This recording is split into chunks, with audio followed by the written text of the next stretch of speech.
All right, so last semester we did the move to global war, which is the first part of this. And so I had the question yesterday, and you'll be made more aware of this as we go on. But so the move to global war, which was kind of the causes of World War II, is the entirety of paper 1 on the exam. Okay? Now we're actually going to get into World War II itself. And while there is a little overlap, most of what we're going to be discussing here, and definitely today, will be on paper 2. And then a little later on, we go into World War II in the Americas. That will be something for paper 3. So there's a lot of overlap. But the main thing here is, of all the topics we're going to cover, this one has the most crossover to all the different papers. There is the potential that you could write on World War II on all 3 papers of the exam. Okay? And I would say it's pretty much certain that you'll be writing about World War II at some point.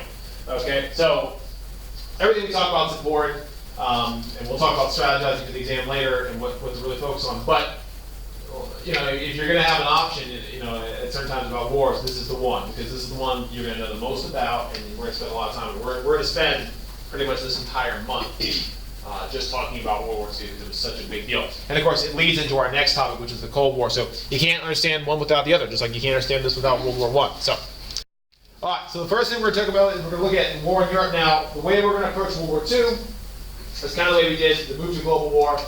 Is we're going to look at it in different segments. So we're going to start off talking about the war in Europe, okay? And then we'll go into the war in Asia, and then we'll talk about other aspects of the war. All right, so the first thing we're going to talk about, this is review, because you already know this from before the semester break, is the beginning of the war. Now, you know, officially, by most accounts, World War II in Europe begins September 1st, 1939, because that is, of course, when the Germans invaded Poland. Let's not forget, a few weeks prior to this, the road to invade Poland was opened up as a result of Germany and the Soviet Union negotiating that non-aggression pact, the agreement that they would not attack each other, and also secretly in that agreement they also agreed that they would divvy up Poland amongst themselves, which they will do. So on September 1st, 1939, despite warnings that it would lead to war by the Allies, Germany does launch its invasion of Poland. Okay, and it was a very successful invasion. In the process of invading, they utilized a new strategy of warfare known as the Blitzkrieg, which means lightning war. What it called for was, it called for a war of rapid attack in which you would overwhelm the enemy with superior forces and speed, and then of course bypass the enemy, and this would allow you to encircle them and cut them off from reinforcement supplies. And the reason it worked is because, you know, it was something that was unorthodox and really had not been seen before. And the main key to the Blitzkrieg attack was the use of tank divisions. Tanks had advanced significantly since World War I. They were more reliable and faster. They had a longer range than they had in World War I. And what the Germans learned was that by concentrating tanks together into large units rather than spreading them out along the entire line evenly, they could then easily break through somewhere along the line of defense, and then after breaking through what we call spearheads, the spearheads were where they thrust forward with their numbers, they could then turn inwards and encircle the enemy. And by doing this, they won, you know, very quick victories and captured or destroyed large numbers of the defenders. This worked in Poland, as well as later on we're going to see it working in France. So this was an effective new means of waging war that was only made possible by advances in technology between World War I and World War II. And since no one had ever seen it before, no one really knew how to defend against it. Okay? And it's going to be largely unstoppable for most of the early part of the war. Now, a couple weeks after the invasion of Poland by Germany, we also get the follow-up invasion of Poland by the Soviet Union, which I already mentioned was negotiated under the non-aggression pact. So Poland really never stood a chance. Not only were they facing a formidable enemy in Germany, but of course they were also invaded from the east by the Soviet Union. And of course the British and French were not yet in a position to respond. So before anyone could even do anything about this, Poland had already fallen. You look at here you see German troops marching into Warsaw.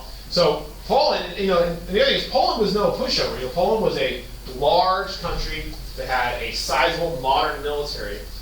But despite all of that, they had been quickly overwhelmed, which shows you the strength of the German military, and of course also the Soviets. Okay, so Poland fell before they could really get any assistance. However, just days after the German invasion of Poland, England and France did make good on their threats, and they did formally declare war against Germany. Okay, Poland had been the line in the sand that they had drawn and said, look, no more. England had appeased Germany with the Munich Agreement with the Sudetenland and Czechoslovakia. But when it came to Poland, this is the point where they said no more. So they did make good on it, they did declare war. So this is why we say this is officially the start of World War II, at least in Europe. Now, following the fall of Poland, we see a brief period of time in which there is a halt in the hostilities. This is known as the Phoney War. The reason being is everyone was at war, yet there was no fighting going on. After Poland fell, things kind of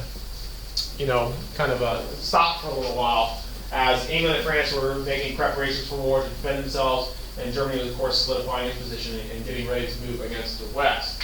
Okay, so for several months we had no fighting.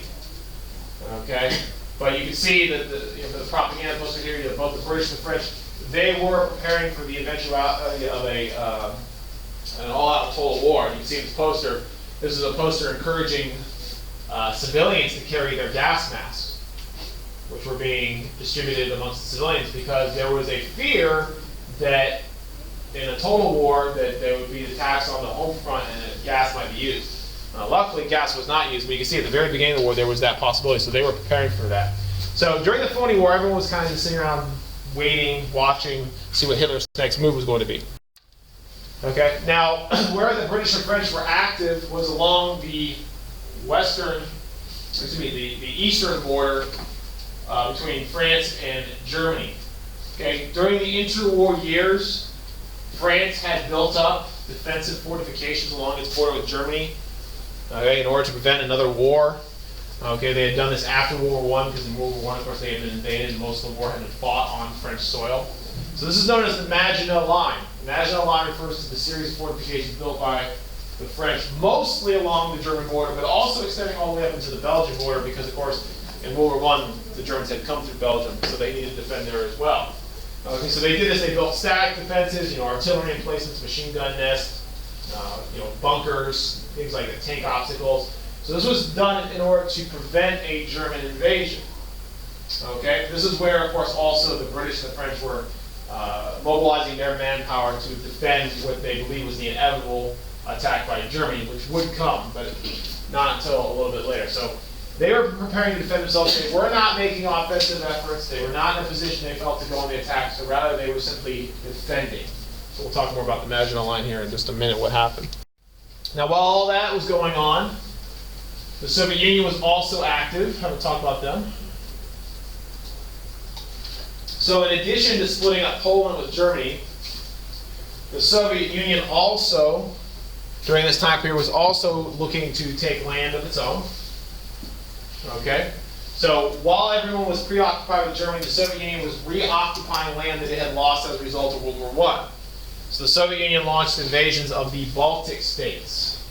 That is Estonia, Latvia, and Lithuania, which all surrendered in quick succession to the Soviets. Okay? Remember, in World War I, Russia had lost these territories. They had given them over originally to Germany in 1917 under the Treaty of Brest-Litovsk, which is the treaty that allowed Russia to exit the war. But then later on, in the Treaty of Versailles, these territories have been stripped from Germany and then become independent countries under the principle of self-determination. So the Soviet Union was eager to reclaim lost territory. So it first seized the Baltic states, and then it turned its attention towards Finland and what is known as the Winter War. Now, unlike what happened with the Baltic states, the Soviet Union did not have an easy time with Finland. In the Winter War, which was the attempt by the Soviet Union to seize Finnish territory, the Soviets faced very fierce resistance by the Finnish forces.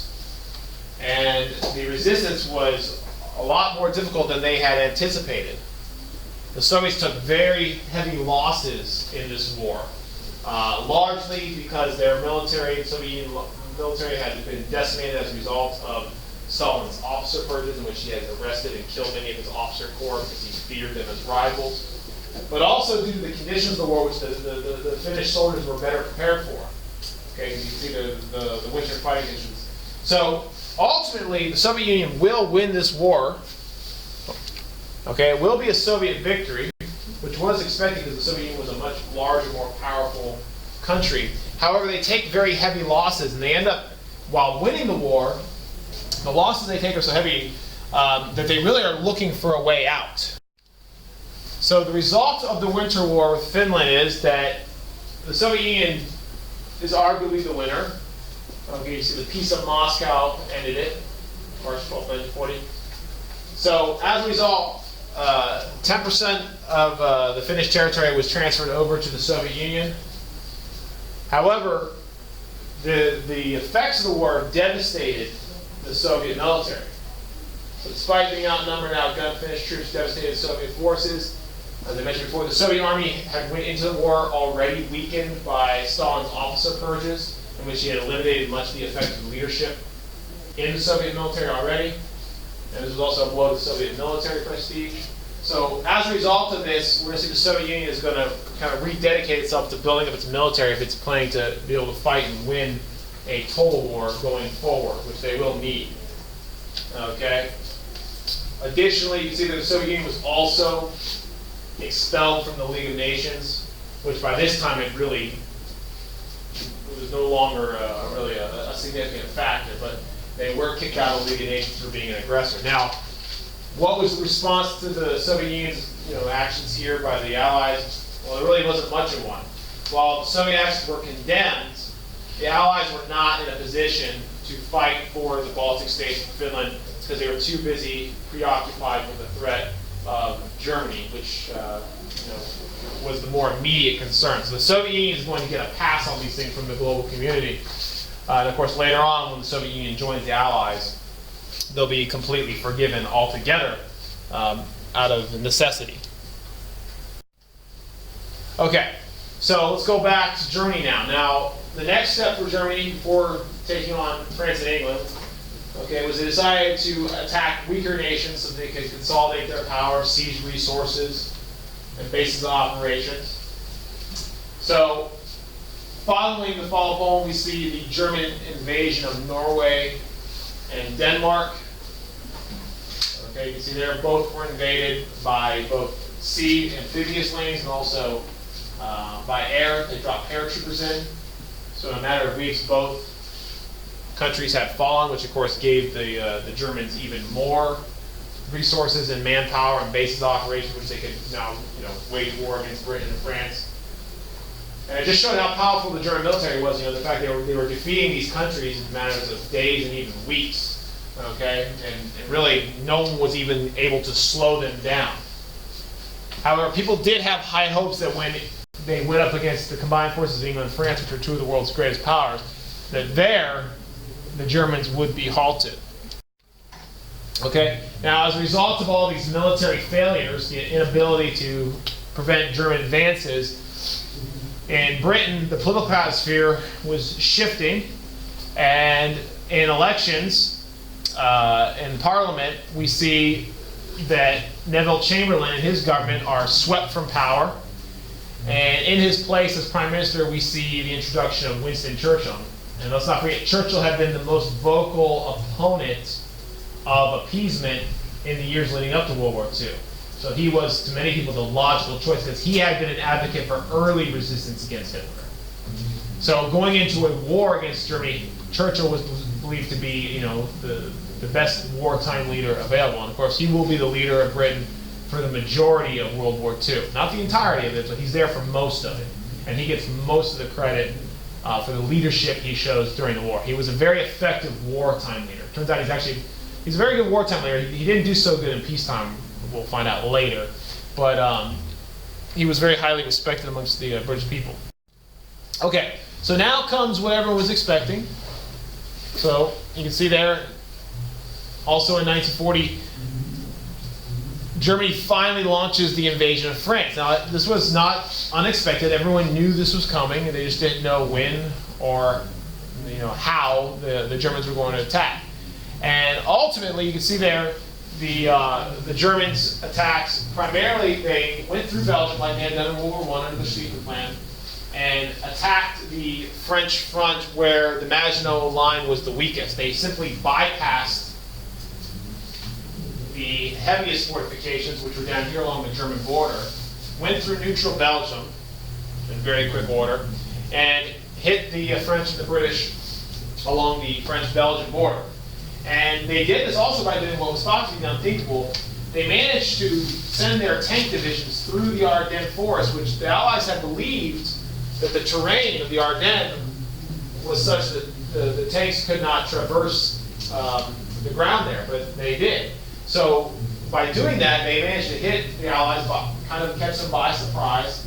And once again, the Blitzkrieg was able to break through the Allied lines and then begin to turn inwards to encircle the defenders along the Belgian border. And just like we talked about previously, the Blitzkrieg worked very effectively. And before the Allies even knew what was happening, they were on the retreat. And within a matter of weeks, okay, the last remnants of the British and French forces that were still in the fight have been driven all the way to the north coast of France, around the town of Dunkirk. Okay, right there on the English Channel.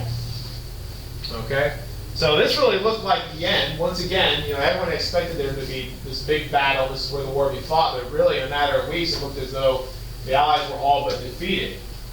And like I said, the last remnants were now encircled around Dunkirk, basically just waiting as the Germans were encircling them. They had their backs against the sea and nowhere to go. And if the Germans, moved in now, they would go in for the kill and be able to finish the war. This is really, the entire war hinged upon this moment. It's a pretty famous moment. So the decision was made that since there was no possibility for victory, the decision was made to evacuate France. So the rest of the British forces, okay, that were trapped at Dunkirk now moved to evacuate from France. The problem was there was about 400,000 men on the beaches of Dunkirk, okay, and they did logistically, Britain, struggled to get them evacuated. They didn't have the ships and the manpower to get them out. And if they did get them out, that was it for the war. Luckily for the British, okay, they had just enough time to escape because Hitler had actually ordered his generals to actually hold up the advance. The Germans had advanced so quickly into France and overstretched their lines that they feared that they were in a vulnerable position and that there might be a British and French counterattack coming that might threaten the attack. Well, it turns out there was no counterattack. The Germans had been so successful, and the fear of this, phantom army that would attack them did not exist. So that had Hitler known that, he could have told his generals to move for the kill, and that might have very much ended the war. The war might have come to an end in 1940, right then and there. But instead, he told his generals to hold up. And that very little amount of time, about 3 days, is all it took. In about 3 days' time, the British managed to orchestrate one of the greatest logistical miracles of the war, and they managed to evacuate the majority of their 400,000 men off of the European continent and safely back to England, where the invasion was no longer at the time a threat. Okay, so this is oftentimes referred to as the miracle at Dunkirk because it's what kept the Allies in the war. This evacuation. Had they not been able to evacuate, the British Army would have been completely destroyed, and Britain would have most likely been forced to surrender right then and there. They would have had no force left with which to fight. But they managed to survive, and the war will continue. But France will fall. So there you see, June 1940, France formally surrenders. So there's, you see, Hitler visiting Paris in triumph. Okay, so the fall of France meant that there was really only one Allied power left in Western Europe resisting the Axis, and that was, of course, Britain. Now, what becomes of France? France is defeated, And it's divided up into two zones. One is the occupied zone, which is the north. The occupied zone refers to the territory that was actually officially occupied by German soldiers to defend against possible attack of the British. And then down south you had the free zone. Now that doesn't mean it was free of Nazi rule. The free zone simply was the region of France that, while yes, had been defeated, it was still yet under Nazi control. It was not occupied by Axis troops. They were allowed to kind of be free of occupation provided they showed no resistance to the Axis. So the government that ran France during the occupation years was known as the Vichy government, V-I-C-H-Y, named after this city here, Vichy, which is where the center of the occupation government was. This is the government that's oftentimes been criticized as having collaborated with the Nazis, meaning they had worked together with the Nazis in defeat, which, you know, it's faced some criticism, but, you know, you have to understand, you know, they had been defeated, they were occupied, they really didn't have much of a choice to fight on, okay? So, that is the government, like I said, for the next 4 years will remain under Nazi occupation until France can be liberated by the Allies. Now, there was another French government. Okay, but this was a government in exile. When France had been evacuated, some of the French forces had managed to escape to England. And there they set up a government in exile known as the Free French Forces. So this was a French government that existed in England, okay, in defiance of the one that was collaborating with the Nazis in France itself. The leader of the Free French Forces was the French General Charles de Gaulle, who would continue fighting the war against the Nazis, but based out of England. Okay? So these French refused to accept defeat, and they decided that they would be the official, they claimed to be the legitimate official French government, since the other French government was, of course, occupied and under duress. All right, so there will still be fighting by the French. And even at home in France, there was resistance amongst the French people. There were many French people who refused to collaborate or accept defeat. And there was a resistance movement even within occupied France, known as the French Resistance, or the Maquis. Okay, and they continued to do whatever was in their possible to resist the Axis. You know, they did sabotage, assassination. They spied on the Axis for the Allies. Okay, so they continued to fight on with whatever, you know, capacity they could. They were actually very instrumental in spying and giving intelligence to the Allies, which helped them orchestrate the invasion of France and things like that later on in 1944. So there was, you know, people would say, why did the French not fight? Well, you know, they weren't really in a position to fight formally, but they could use insurgent or guerrilla tactics, and that's exactly what they did. So they did what they could, but for the time being, they're out of the fight. Now, the other thing I talk about is, you know, with France out, that means there was really only one major power left resisting the Axis, and that was England. Okay, like this cartoon shows, England was all alone now, and they knew what that meant. That the next expectation for England was, you know, an attack. Okay. Now, Germany could not invade England because England was an island without having two things. They had to have aerial supremacy, they had to control the air, and they had to have naval supremacy, they had to control the seas, which they did not have yet. Okay, the British had a very formidable conventional navy, and they also had a pretty good air force. So you can see there in the picture that the British could likely expect an attack by air, okay, which would be the next step in the war for England. Was, of course, you know, Hitler would try to defeat the British by bombing them, okay. But at the time, England was the only country still defiant against the Axis. Okay, and to make matters worse, while this was all going on, and we talked about this last semester, Germany was also formalizing its alliances with Italy, who had also joined the war late when things were going well. Good timing for them, and also Japan. We get the Tripartite Pact. Of course, the Tripartite Pact formally established the Axis powers of Germany, Italy, and Japan. They all promised to defend each other. And with Japan's entry into the war, that meant Japan was now also free to start making moves against the British and French Empire overseas. And we're not going to talk about it today. We'll talk about it separately. We'll talk about the war in Asia. But this, as a result of this, we'll see, you know, attacks on French Indochina, you know, Singapore, places like that, which are part of the British and the French Empire. So things were only getting worse because the British now had to divert resources to also defend their empire around the world than just defending their home island. So there's a lot of problems. And, there was no reason to believe. That's one thing I think is really important. Is there was no reason to believe or no expectation that the Allies were going to win this war in 1940. In fact, everything going on at this time would lean heavily in favor of the Axis winning this war. So we look back and go, well, of course the Allies win. Well, there was no guarantee of that. You have to understand it was a very different time. Now, what about the United States? That's the last topic I really want to talk about today. So the United States, for the most part, in the interwar years, had pursued a policy of isolationism and neutrality. Okay? The most notable examples of this was during the 1930s. There was a series of acts. There's not just one. So that's misleading, probably. There was a series of acts during the 1930s known as the Neutrality Act. So what the Neutrality Act said was the United States would not do business or sell to any warring nation.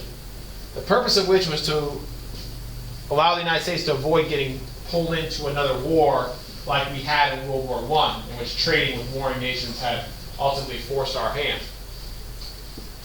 Now, by 1939, once the war was underway, we still wanted to remain out of the war and appear neutral, but at the same time, we wanted to still help out the Allies to the best of our ability, because we did identify with the Allies and were opposed to the forces of fascism.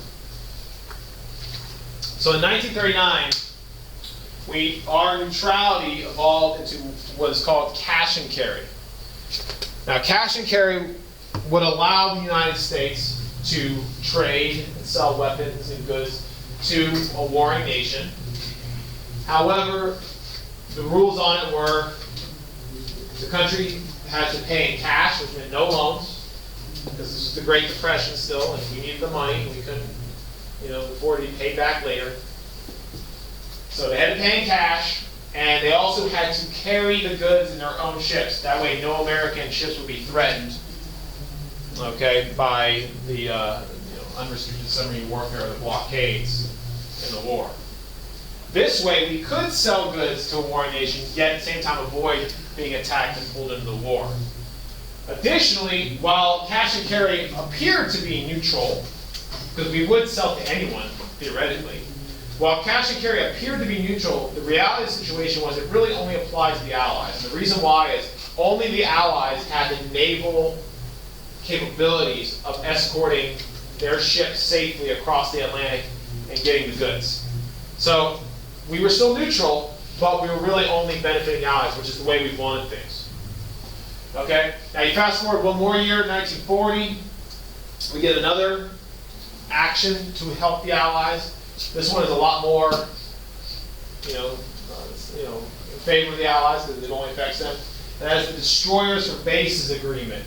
In 1940, we made an agreement with Britain in which we would trade to them some of our warships that were largely outdated. We weren't using them anymore anyway. They were a little antiquated, but they're still effective. We traded them some smaller, outdated warships, which they could use in their war effort, in exchange for the rights to build U.S. military bases on British soil on various areas around the world.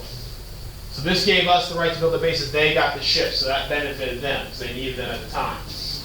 But that was clearly us favoring the Allies. Okay, so there was no doubt we favored the Allies in this war, even though we were not yet officially in it.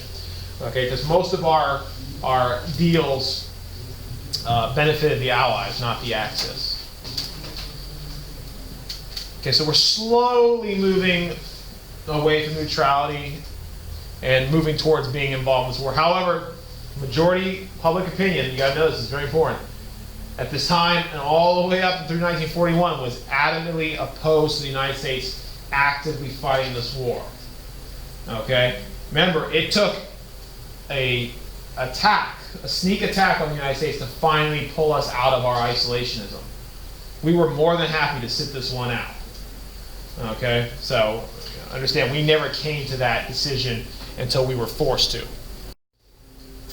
Now, what was the United States trying to do here? So, the President of the United States at the time was Franklin Roosevelt, FDR.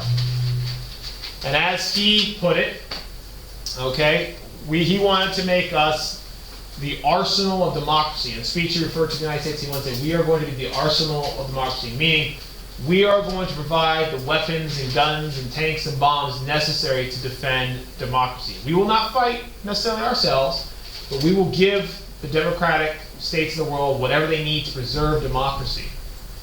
Okay? And in another speech, one of his fireside chats, he likened it to giving your neighbor, he said, if your neighbor's house is on fire, you would give them your garden hose so they could put the fire out. Not only out of kindness, but out of self-preservation, because if you don't put out the fire, it may one day spread to your house. And what he was arguing was just saying, look, fascism and the Axis powers, they're not just a threat to England, they are a threat to all democracies of the world, including the United States. If we don't fight them there, we may have to fight them here one day. So he saw that, even though most Americans did not share that view.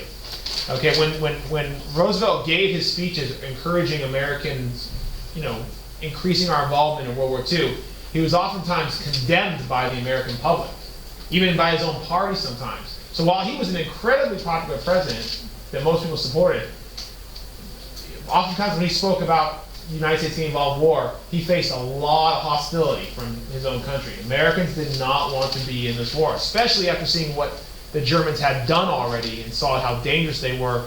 We were very fearful of, especially also with the fact that Japan was already making moves in the Pacific, which would have been a direct threat to our position there. So in 1941, we upped the ante one more time. This is by far the single biggest step we took towards involvement in the war, of course, short of actually fighting. And that was the Lend-Lease Act. You definitely want to know Lend-Lease. This is an important one. So what did Lend-Lease do? Well, unlike cash and carry, Lend-Lease now, for the first time, allowed us to loan supplies and money to warring nations with the promise that they would pay us back later. Okay? And also under Lend-Lease, the United States also now began to volunteer to ship goods ourselves. It was no longer cash carry. It was Lend-Lease, which put us directly in the line of fire of German U-boats, which had already begun their blockade. Okay? So under Lend-Lease, you can see there, spent billions of dollars to support the Allies in their war against the Axis. The majority of that money went to keeping Great Britain afloat because they were the most in need. But also you can see there, by 1941 we were giving the Soviet Union money because of course they had entered the war on the side of the Allies by 1941. We'll get to that in a little bit. France, ultimately, even China. Of course, China, remember, they were fighting a war against the Japanese, okay, in Asia. So we supported them. So ultimately, we gave 48-some billion dollars, okay? And this is probably one of the single greatest contributions we made in the war, is that we were the arsenal of democracy. Our industry was unparalleled. And when we converted our economy to a wartime economy, there was no country on earth who could compete with us. We could crank out weapons and bombs and planes and tanks faster than anyone else, and we could outproduce the Axis. And that ultimately is what partially defeated them, is that they just could not keep up with American industrial might. So the Lend-Lease Act went a long way to do that, even though we were not yet engaged in the conflict, but we were largely funding the conflict. But we're not far off now, okay? Remember, it was December of 1941 when the Japanese attacked and we entered. So Lend-Lease is kind of the last step we take moving towards involved in the war effort before we actually fully and totally join the war. Okay, so also in 1941, in addition to the Lend-Lease Act, we get hostilities between the United States and Germany begin to escalate following the GREER incident. Okay, the GREER was a U.S. warship that was patrolling the Atlantic. And in 1941, about 3 months before the United States entered the war, there was an incident in which the GREER was involved in an incident with a German U-boat in which both ships fired upon each other. Okay, according to the United States at the time, the GREER was attacked by a German U-boat unprovoked, which led to the GREER responding. Neither ship was destroyed in the exchange. However, this was one of the first incidents of a direct shooting altercation between the United States and Germany. All right, so this was a pretty big deal, especially since we were already on kind of a tense relationship with Germany at the time. Now, in response to the GREER incident, President Roosevelt ordered the U.S. Navy to adopt a shoot-on-sight policy. Okay, the rules of engagement for our Navy when dealing with the German Navy was, if we spotted a German U-boat, we instructed our ships to shoot on sight, not wait for them to attack us. We must protect ourselves by attacking first. If we see any U-boats in any waters that the United States consider to be essential for its own security. All right, so this is pretty important because what this essentially did was this started a undeclared shooting naval war with Germany. Okay, this was not a formal declaration of war. That would not come for another 3 months. But we were now engaged in open hostilities, okay, on the high seas with the German Navy. So it's pretty clear by this point that the days of U.S. neutrality are really numbered. Okay, because anytime you have a shooting conflict going on, it's likely going to, expand into an all-out war eventually. But this was the case of limited war at the time. Now, going back to Europe for a second, going back in time, we last left off talking about Europe, how after the fall of France, the only European nation, allied nation, left resisting the Axis was Britain. So the next stage of the war in Europe, okay, would focus on Britain, and everyone knew that. So following the defeat of France, Britain began preparing its defenses for invasion. Now, before Hitler could invade Britain, which would of course have to be an amphibious invasion due to the fact that Britain is an island, okay, Hitler first had to secure two things. He had to secure naval supremacy, which was controls of the water surrounding Britain, English Channel in particular. And he would also have to secure air supremacy, which means controlling the airspace over Britain. Without naval and aerial supremacy, Hitler could not effectively launch any kind of invasion of England, because any invasion would be likely repelled by the superior British Navy and their Air Force. Okay? So the next phase of the war took to the air. This is known as the Battle of Britain. So the Battle of Britain is specifically referring to the aerial war fought between the British Air Force and the Axis, mostly the German Air Force, Luftwaffe, okay, that took place between 1940 and 1941. Okay, this was the victor of this battle will determine the fate of Britain in terms of Germany being able to invade it.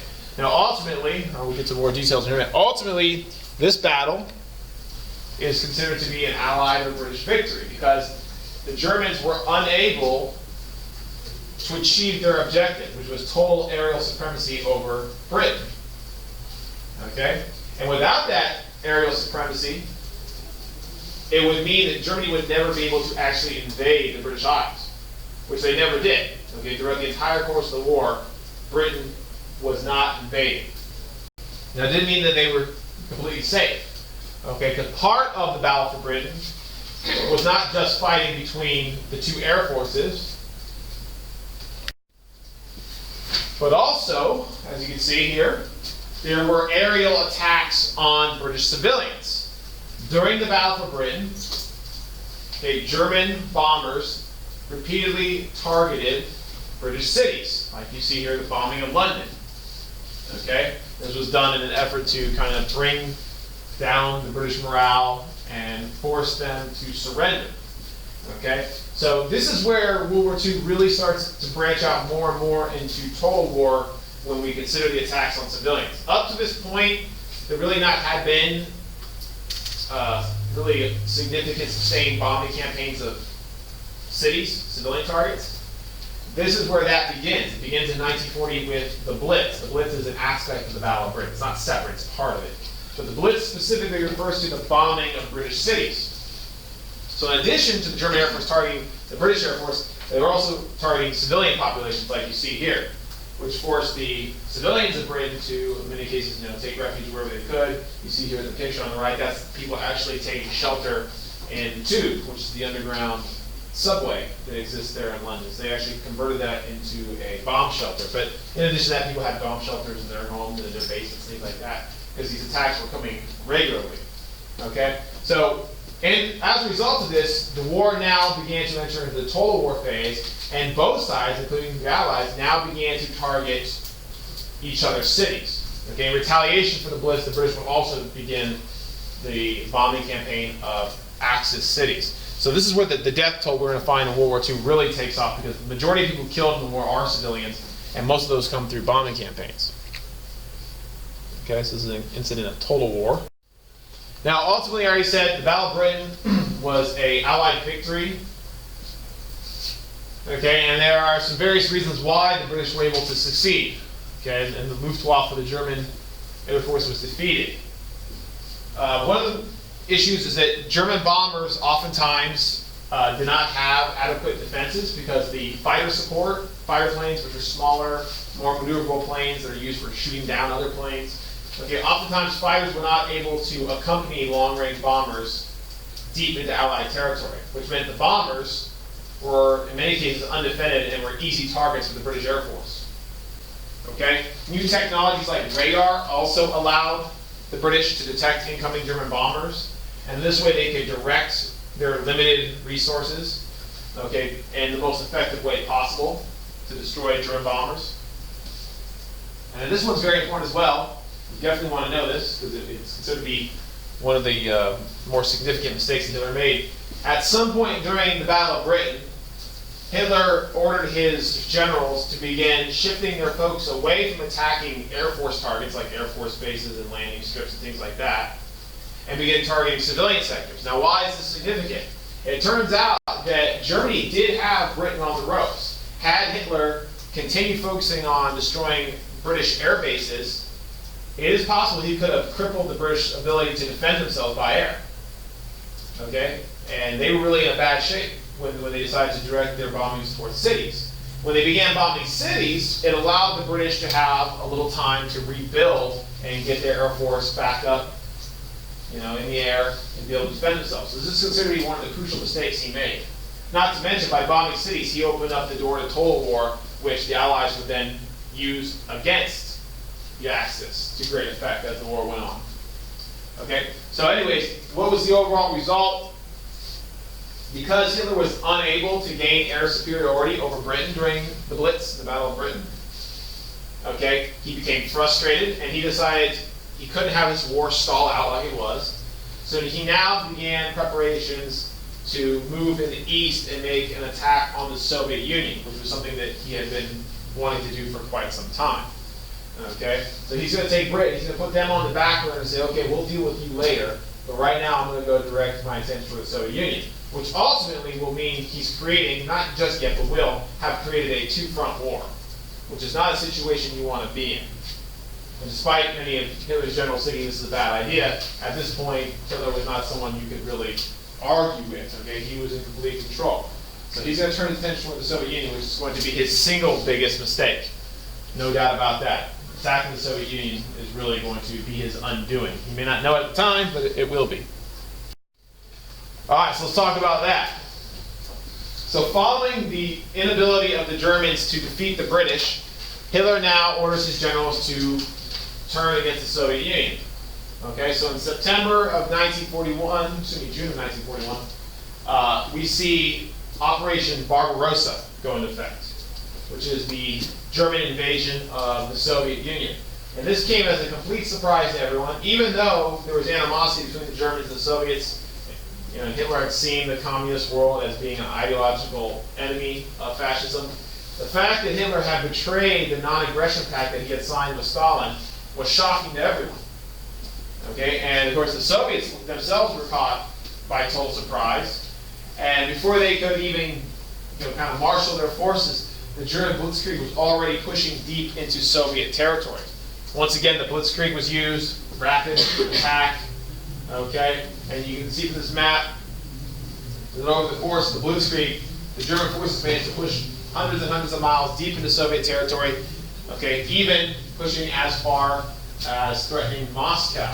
So they were very well into Soviet territory before the Soviets could even get their act together and even halt the advance. Now, of course, this brought the Soviet Union into the war, which was a welcome addition for the Allies. Britain at the time was standing alone against the Axis. So the fact that the Soviet Union was joining was a big deal. Of course, the Soviet Union was a very large, powerful country. But at the time, they were alone in fighting the Germans on the ground, and they were getting hammered pretty good. So they were taking considerable losses.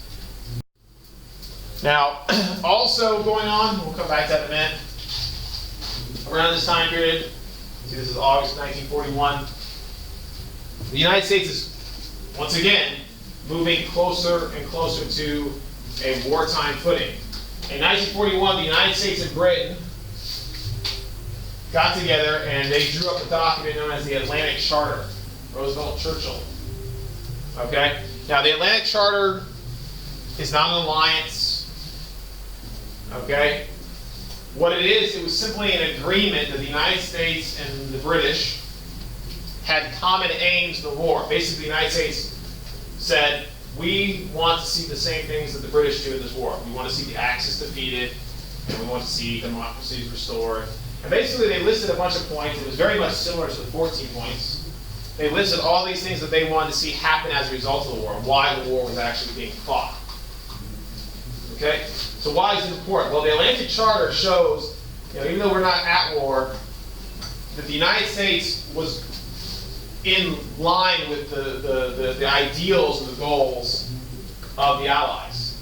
And it was very clear, if you look at the date, August 1941, it was very clear that the United States, once again, was moving closer and closer to the Allies, and the idea of us maybe becoming involved in this conflict was not that far off. So we're getting closer.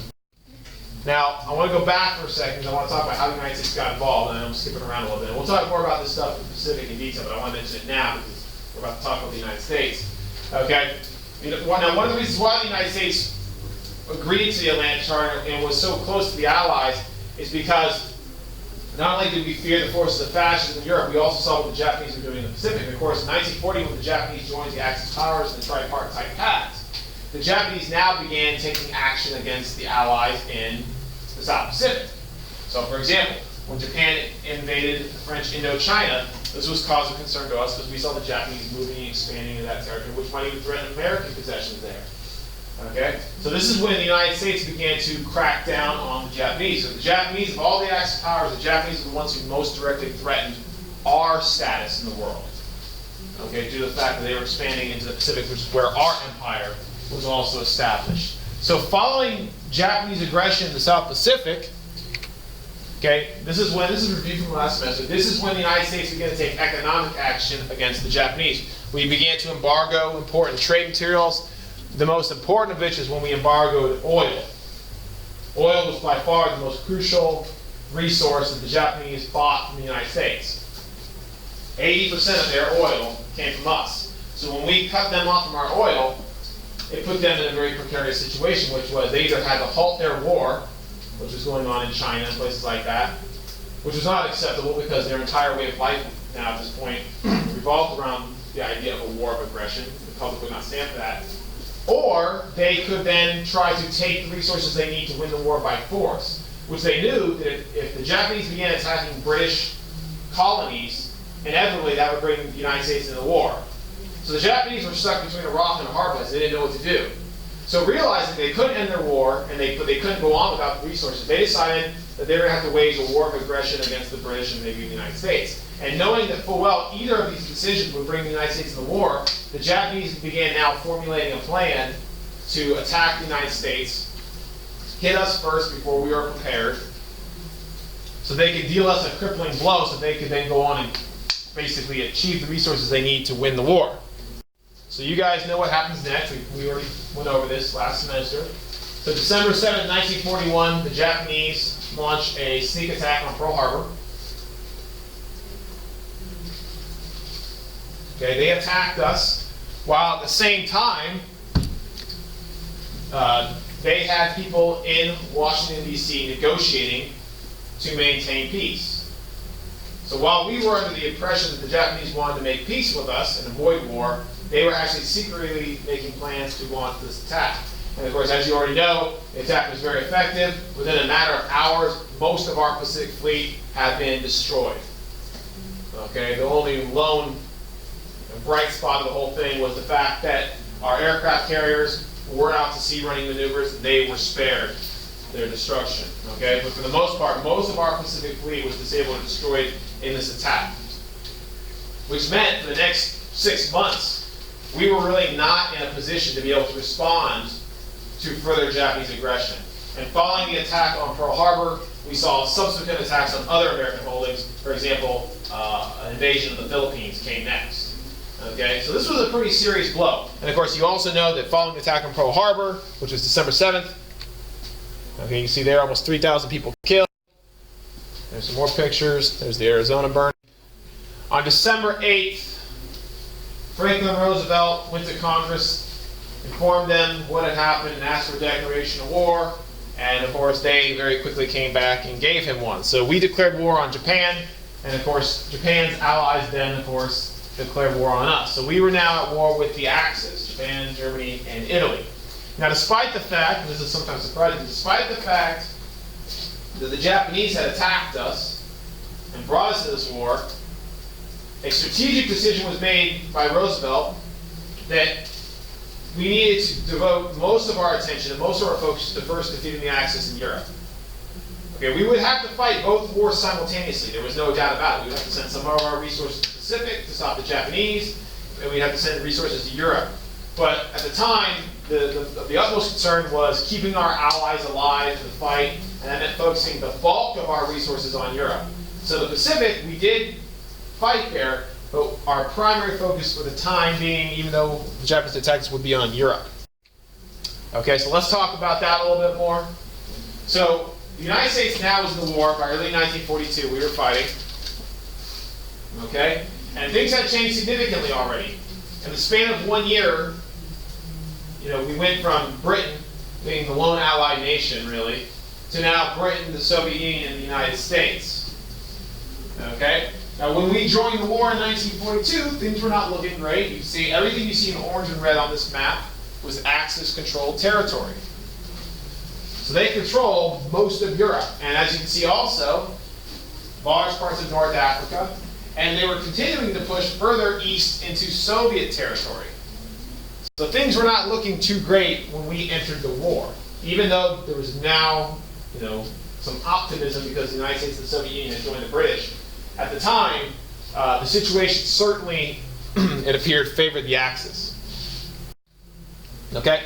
So this begins to change starting in 1942, the winter of 1942 to the winter of 1943, when we first start to see some, actual battles going in favor of the Allies on the Eastern Front. So for quite a long time, the Soviets have been, being driven back and have been losing ground in their own territory. But by either late 1942, early 1943, the Soviet Union had been able to put together its military. They got their industry cranking behind it. And they were now being able to mount an effective defense against the German offensive in the east. Now, the place that is the most significant battle of this aspect of the war, so when we looked at World War II, there's many fronts. But in Europe, we had the Eastern Front, which is the Soviet front. On the Eastern Front, there is no doubt this is by far the most significant battle. Arguably, this could be the most significant battle of the entire war. Okay? This is a big one. I would know this battle. It's pretty important. Okay? And you've got to remember, at this point, the Soviet Union was basically by themselves facing the entire might, of the German army in Europe. With the exception of a weak diversion in North Africa, the Soviet Union was alone in fighting the entire might of the Axis forces in Europe. So this is where they finally mounted their defense. So the Battle of Stalingrad is oftentimes considered to be the pivotal battle and the turning point of the war on the Eastern Front. So a little background about Stalingrad. So Stalingrad was this industrial city in the Soviet Union, named after Joseph Stalin, obviously. And the Germans, of course, wanted to seize it because it had strategic significance in terms of the railway lines and the industry there. And Stalin ordered his troops to dig in and said, basically, we're not going to retreat anymore. This is where we're going to make our stand. Okay? So most of the fighting was done in an urban environment. It was fought in the city. And before the Germans attacked, they sent their bombers in and they bombed the city and just turned it to rubble. So when the Germans did finally move into the city, the fighting was very close and intense. It was urban combat. in the remnants of these buildings and in the rubble. Okay, they made for very harsh conditions. Not to mention the fact this fighting was taking place in the Soviet winter of 1942 to 1943. It was very cold. And that's actually going to play a factor in the outcome of the battle. Now, at one point, the Germans controlled the majority of the city. Then the winter set in. And the winter conditions made it very difficult for the German army to bring in more supplies and men. And during the winter, the Soviets used this opportunity to counterattack, surround the city, cut off the Germans, okay, and force them to surrender. So after the battle, ultimately, okay, this is a turning point, the Soviets did win. And this is the first significant defeat that the Germans had faced in Europe. So this is a big deal. So as you can see there, very large battle, incredibly bloody. One of the bloodiest battles of the war. Okay, 2 million killed. Okay. As I said before, German forces controlled most of the city before winter set in, but then winter came in, and the Soviets used that to their advantage to move in. They brought in tanks, more manpower, surround the city, cut off the Germans, and won the battle. Now the losses the Germans faced at Stalingrad were so great that it severely crippled the German army in the east. So following the defeat at Stalingrad, we see across the Soviet Union, we start to see the Axis forces start to have to gradually retreat. And the Soviets begin now pushing them back, winning battles, and gaining ground, all the way until they push the Germans all the way out of their territory and now begin reclaiming territory also easier in Poland, things like that. Okay? Now why was this also possible? One of the reasons why the Soviets were able to do this is because the German style of warfare, the Blitzkrieg, really lacked effectiveness over long expanses. The Blitzkrieg was about speed and attack and surprise and overwhelming the enemy.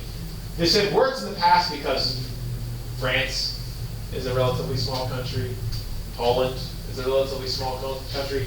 The Soviet Union is not small. So while the Blitzkrieg was initially very effective, as it pushed deeper and deeper into Soviet territory, the Blitzkrieg began to bog down, supply lines got stretched, the winter set in, and all of a sudden the war of rapid movement and surprise stopped. And that's when the Soviets were able to turn the tide. So the Blitzkrieg proved to not be very effective in the long run. Okay? So after the Battle of Stalingrad, we start to see the Soviets drive the Germans out, and we start to see the Germans losing major battles. Stalingrad was by far the biggest. Here's another one you could know. I think it's a good one. The Battle of Kursk, which has a unique claim to fame in world history, actually. It has to do with the picture there. What do you think? You know what's the claim to fame? Kursk was the largest tank battle in world history. Both sides fielded larger than tanks. There's never been a larger tank battle in history, which kind of shows you the scale of World War II and also the industrial kind of production behind both sides, which by this point the Soviet Union, their industry was going pretty well, just like the United States. Okay? But anyways, like Stalingrad, another Soviet victory. So the Germans are now beginning to give up ground. But still, remember, at this point, most of the fighting on ground in Europe was being done by the Soviets. The Soviets, for the most part, were doing this alone. Stalin was continually asking the Americans, the British, saying, hey, I need you guys to open up another front. What he really wanted was he wanted the Americans and the British to attack France, because he knew that would divert a lot of German manpower away from the Eastern Front. But at the time, Churchill and Roosevelt said, no, we're not ready yet. We're not quite there. We're going to put that off till 1944. So until then, Stalin was pretty much on his own. Okay. So why were the Soviets able to defeat the German army? Okay, Germans were not prepared for a long campaign. So again, the Blitzkrieg proved not to be as effective over long distances in a long campaign. So they lacked winter gear. When the Germans went into Russia, it was summer, now it was winter. And they were wearing the same uniforms. They were ill prepared for that. Okay, the British supply lines became overstretched because of the size of the Soviet Union. This caused the Blitzkrieg to ground to a halt. So they lost that momentum. They lost that advantage that the Blitzkrieg gave them. Okay? Additionally, Hitler began to take direct control over the army. Rather than delegating to his commanders and listening to their expert opinion, at this point Hitler had convinced himself that he was a military genius, and that the success of the German army was because of him and not his commanders. So he began to order the military to take direct actions that were oftentimes ill-advised. Whereas Stalin, on the other hand, in most cases gave his commanders complete autonomy and said, okay, you know, you're in command, go win. Do what you think is best. Which turned out to be the more effective method of leadership. Okay? Claiming you know more than the generals as a political leader, probably not the greatest thing. I've heard that somewhere later. I can't put my finger on where I heard that recently. Somewhere. Okay. Also, this is important. We'll talk more about the Holocaust later. Surprisingly, when the Germans first came into the Soviet Union, many Russians welcomed them as liberators from Stalin's rule. They're like, oh, this is great. No more Stalin. But then the death squads came in behind them. And the genocide of the Holocaust began to actually be enacted in the Soviet Union. Some of the earliest acts of the Holocaust actually took place during Operation Barbarossa. The frontline army would come through an area, sweep through, and then behind them would become the death squads, which would round up civilians and execute them on the spot. So this kind of attacks on civilians led to more and more resistance behind the lines that made it very difficult for the Germans to hold territories. They actually had to face, you know, partisan soldiers and guerrilla attacks behind their lines, which also hurt them. Okay, and then lastly, production. The Soviet production was able to exceed that of Germany, and one of the benefits of this was not just the size of the Soviet Union, its resources, but also the nature of communism. This is something we need to know. Okay, communism has a lot of drawbacks, obviously. But in a total war, communism does have a unique advantage that other economic systems don't have. Think about this. Communism is already a centralized economic structure, which means the government already has complete control over the entire economy. Which means if the government wants to go from convert from producing peacetime goods to wartime goods, all they got to do is to say, okay, do it, and business does. Okay, other countries in which there is a strong private sector, like the United States, Germany, Britain, whatever, okay, they did not have that luxury. They had to, in many cases, coerce business and say, hey, we'll give you contracts. We want you to do this. Okay, they couldn't just say this is the way it is, which is something that Stalin could do. So the centralized nature of communism actually made it so that they were better able to mobilize for war. Okay, and then lastly, also Lend-Lease supplies also assisted the Soviet Union in their production to counter the Germans.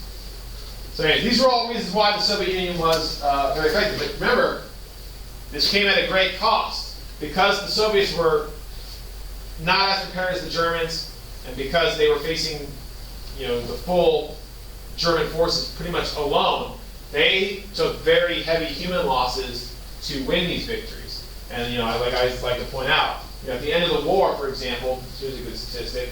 At the end of the war, the United States, for example, we lost somewhere in the realm of a little over 300,000 men. Okay, which is the most, with the exception of the Civil War, we've ever lost in the history of war. The Soviet Union lost over 20 million. So 300,000 versus 20 million. So that was the price they paid to fight this war alone for those first few years. All right, let's finish up with the war at sea now. Talk about that. Okay, so the war at sea in the European theater is oftentimes referred to as the Battle of the Atlantic, which the Battle of the Atlantic is not like it happened on this day or happened during these months. The Battle of the Atlantic really is the entire war, okay, because it was the battle for control over the Atlantic and the Atlantic shipping lanes. Okay, and this fighting was going on all the way up until the end of the war, when Germany surrendered. Okay, so you know, this is really more of a theater of war than actually a battle. They call it the Battle of the Atlantic. Okay, and it was primarily fought, of course, because the Allied Navy and Air Force versus the German Navy, which is mostly made up of submarines and U-boats. Okay, and the strategic significance of this was if the Allies could maintain control of the Atlantic, they could continue bringing over men and supplies to the Allies and keep the war going. However, if Germany was able to shut down the shipping lanes, it would cripple the Allies and might even force them to surrender. To give you an idea of how important this battle was, Churchill had even said that during the entire war, the only time he was ever really, truly frightened was during the German U-boat blockade, when the German U-boats were sinking so many ships that supplies were having a hard time getting through to Britain. And he had the very real fear that if this continued on and something was not done, that Britain might be put in a position where they might be forced to surrender. So that's just how serious the German U-boat threat was. It was very effective at crippling the shipping lanes. All right. Now, ultimately, the Battle of the Atlantic we consider an Allied victory. Why? Well, a couple reasons. One, the Allies won the war. All right. But additionally, by around 1944, the Allies had achieved strategic dominance over the Atlantic, and they could ship goods. There was still the threat of German U-boats. However, by 1944, and then of course in 1945, the threat of German U-boats had been diminished to the point where the Allies had pretty much dominance over the Atlantic. Okay, now as I mentioned, the biggest threat in the Atlantic, German U-boats. Just like in World War I, German U-boats were preying on ships, sinking them, and particularly in the early years of the war, they were very effective, sinking a lot of ships, preventing the Allies from getting supplies across the Atlantic. Now, just like also in World War I, the response to the German U-boats by the Allies was to adopt a convoy system. Rather than trying to sneak ships through by themselves, the idea was to move ships together in groups, convoys, and then support those ships and defend them with military destroyers. That if U-boats did attempt to attack, they could defend themselves. Okay? So using this method, over time, the Allies were able to effectively bring supplies across the Atlantic. But once again, especially early on in the years of the war, the U-boats were still very much a big threat. It wasn't until late war that the Allies really turned things around. Now, one of the reasons why the Allies were able to turn things around and start to defeat the U-boats, I'll show you a graph here in a minute, is technology. Okay, in addition to strategy and tactics like the convoy system, we had new technologies. We had new long-range reconnaissance planes, like this one here, the B-24 Liberator. And these planes could go out and they could use radar to sometimes detect surfacing submarines. They were also equipped with powerful spotlights where at night they could help detect submarines. Okay, and they could of course relay that information on to the Navy and the Air Force, and then they could go out and seek and destroy them. So long-range planes, which these were not available in World War I. Planes existed, but they were not capable of doing these kinds of things. Okay, they were too unreliable. By World War II, we did have these long-range reconnaissance planes that, as long as we're talking about within 500 miles of shore, they could watch out for U-boats and things like that. Now, obviously, if you're talking about way out to sea, they could not do that. Okay. Additionally, one of the turning points of the Battle of the Atlantic was when the Allies cracked the Enigma code. The Germans did a lot of their transmitting of information through coded message and using kind of early versions of computers. And this thing called the Enigma device, which is this machine here, kind of looks like a typewriter, which is a sophisticated device that the machine, coupled with a code system, okay, made it almost nearly impossible to decipher. But like I said, during the course of the Battle of the Atlantic, British code crackers eventually were able to decipher the Enigma code. Okay, we captured a couple of Enigma devices, and then coupled with that and a lot of research, they eventually did crack the code. And having cracked the code, this now meant the Allies could better track the movements of the German submarines, and they could, of course, direct their resources appropriately. So this was also very big in helping to defeat the U-boats. So as you can see here, the number of German U-boats kind of peaked around 1942, 1943. But you can see by mid-1943, 1944, the number of German U-boats, the threat of the German U-boats began to decline significantly. Okay, because the Allies, with their new strategies, technology, and things like that, and of course the code, they will start eliminating them. Okay, and the other thing you notice is that Germany was unable to recover from these losses. Okay, Germany had very limited resources, and in total war, they had to divert their resources appropriately, and they were unable to replace the lost ships. So when you look at World War II, the United States might lose a ship, but we could replace that ship with 10 more. The Germans did not have that luxury. In fact, late war, Hitler had to make a decision between directing resources towards building more U-boats, which were tried and true and effective method, or diverting his resources towards other weapons. And Hitler made, of course, the poor decision to direct resources towards building new experimental weapons, which actually, while being costly, did not actually pan out. Okay, Germany began developing rocket technology and jet fighter technology, none of which actually had a significant impact on the war, whereas U-boats did. So had Hitler said, okay, we're going to focus on building U-boats, it's possible he might have been able to keep Germany in the fight a little bit longer rather than risking everything on these super weapons that didn't pan out. Okay, so why is it the Allies were able to win the Battle of the Atlantic? Quick summary. So Britain was able to crack the Enigma code.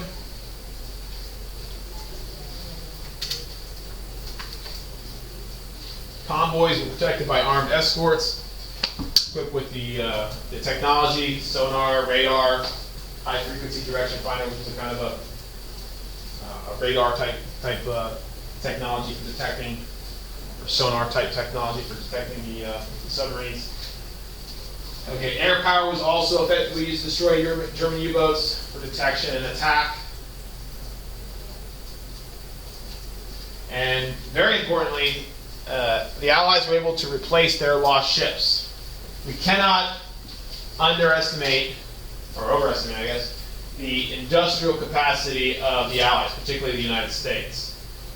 The stuff that the United States was doing in terms of production was really just unbelievable. I mean, we were cranking out ships left and right. Okay, so we certainly just absolutely outproduced the Axis. And that was probably one of our greatest contributions to the war, was our industrial power. The industrial power of the United States was unparalleled in the war. Okay, we became very effective at decreasing the time it took to build these things, these ships and tanks and things like that. Okay, so we're going to pick up with the war in North Africa. So when we look at World War II, there are broadly two large theaters of war, they call them. You have the European theater, which includes North Africa, and of course, and you have the Pacific. And we're going to talk about the Pacific separately. We'll probably start getting into that next week. Okay, but today we're going to be talking about North Africa and beginnings of the Western European campaign.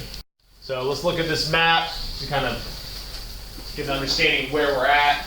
So by 1942, which is kind of the peak of the Axis expansion, you can see in addition to controlling most of Europe and now also encroaching into Eastern Europe and the Soviet Union, we also see the Axis control large parts of North Africa. They had seized North African territory from the Allies who had colonial possessions there. So you had French North Africa, that was referred to, and of course you had British possessions further over to the east. Okay, so you can see Tunisia, Libya, and then encroaching on into Egypt, where the Axis were making their advance.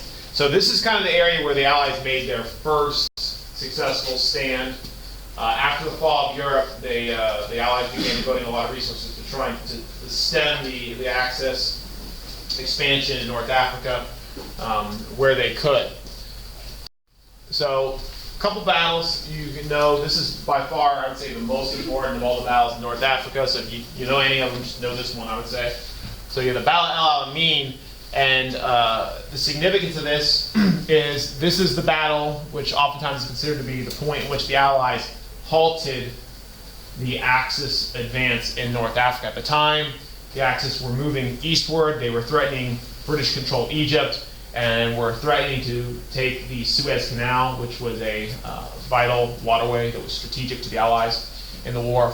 So at the Battle of El Alamein, the British forces were able to secure a victory and halt the Axis advance.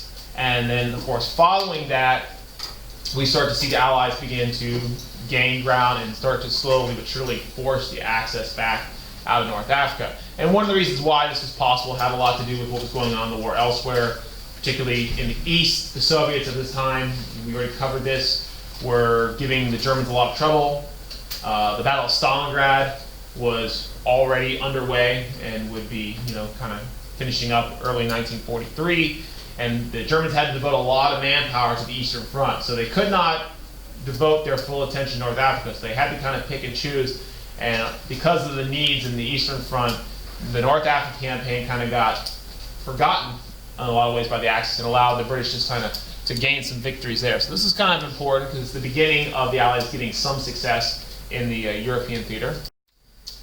And you can see, in addition to halting the advance, there was also follow-up invasions by the Allies, of Axis-controlled portions of French North Africa. So they actually launched amphibious invasions, which is important, to begin taking back North African territory that had been lost to the Axis, since 1939 all the way up to 1942 here. So anyways, this is kind of, they're beginning to kind of erode away Axis control. And this is important because the foothold that the Allies have in North Africa can then be used later. We're going to talk about this here in just a moment, as you can see here.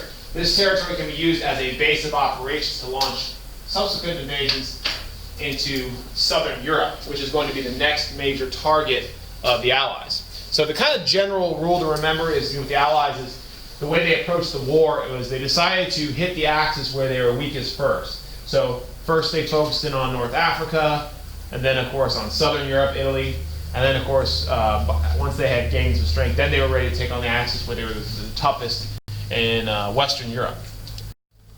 All right, now I will mention one more battle, and only because, point of interest specifically to us. Another prominent battle in the North African campaign is the Battle of Kasserine Pass.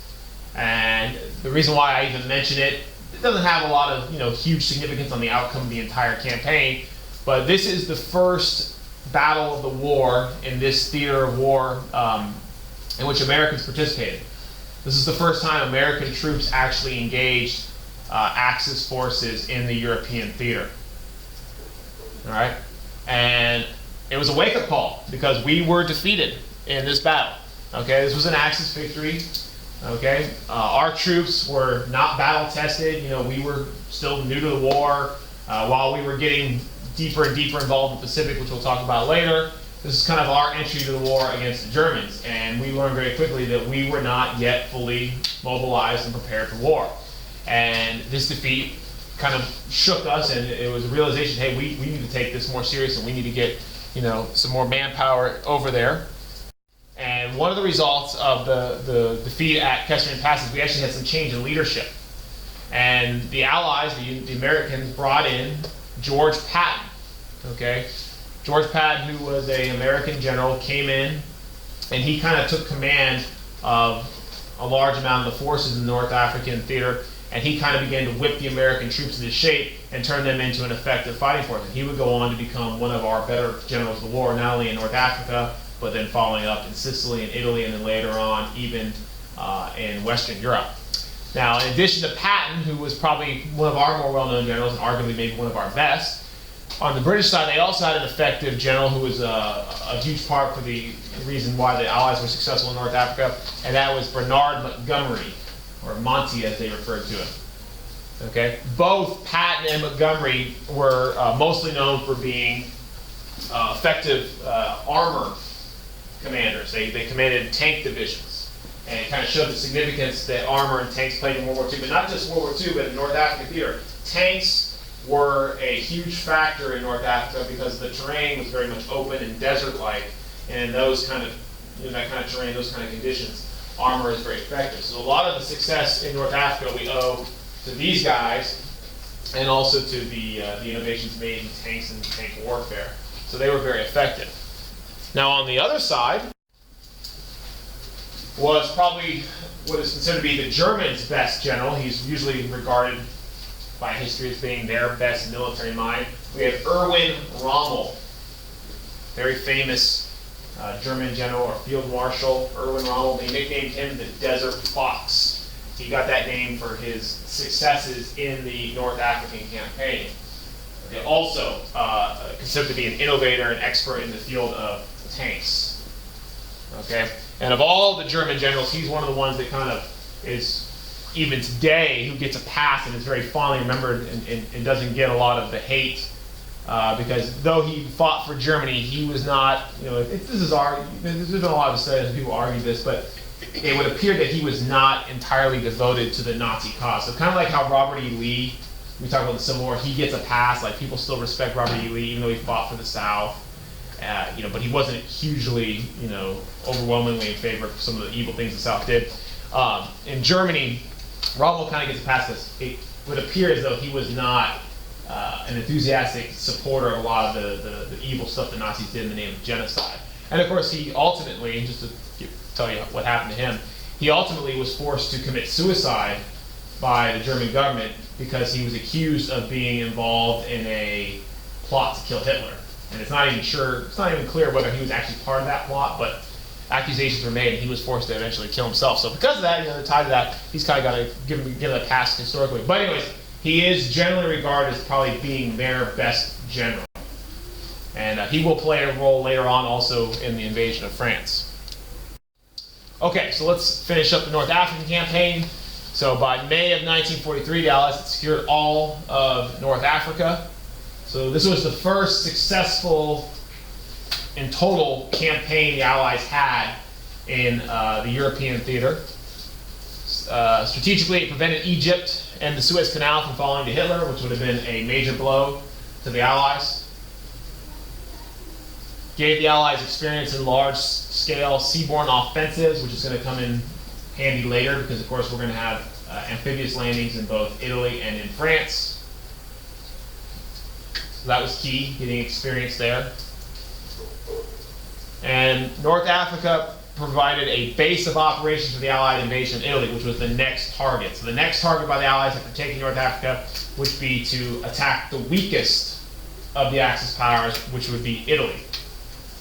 Okay, so that kind of plays into that overall strategy of hitting them where they're weakest first. So first North Africa, next up is Italy, and then of course last taking on the Germans, who were by far the strongest force in Europe. All right, let's finish that up. Are there any questions on the North Africa campaign? Okay.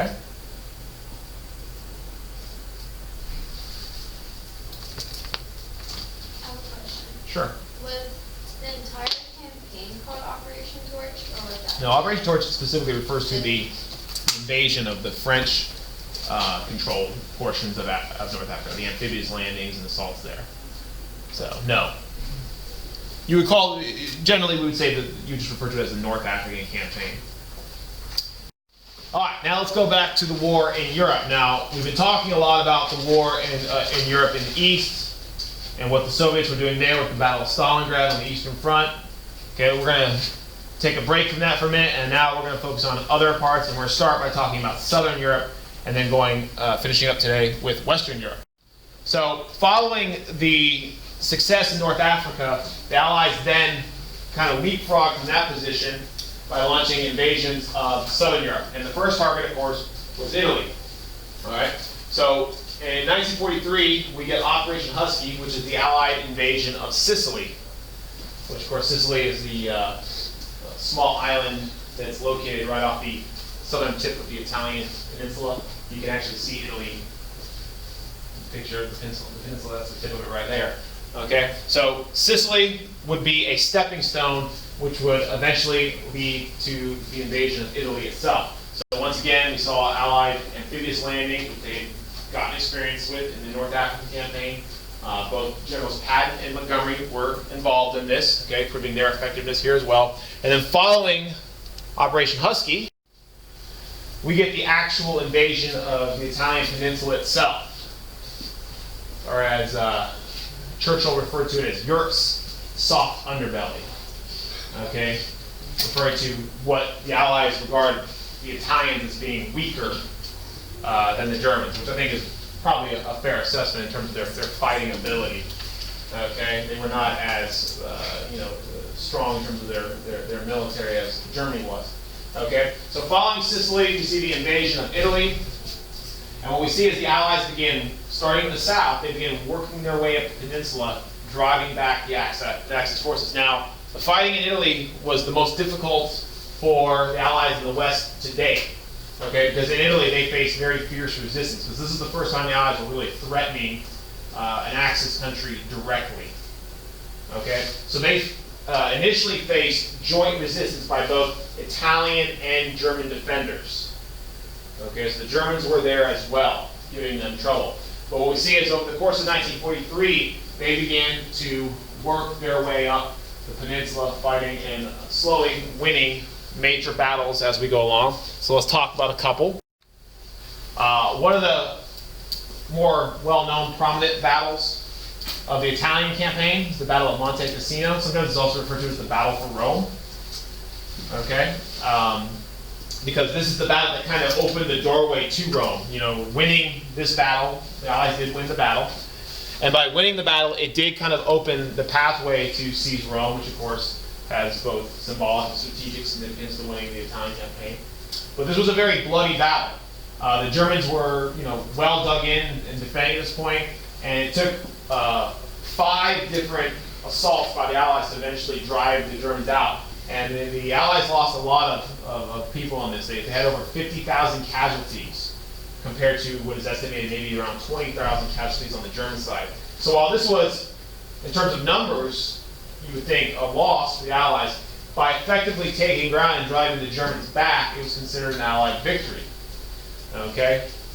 Now, this battle also was assisted by the fact that at the same time this battle was going on, the Allies were also landing troops behind enemy lines in something called Operation Shingle, which was the name, the code name for the operation that led to the Battle of Anzio, Anzio.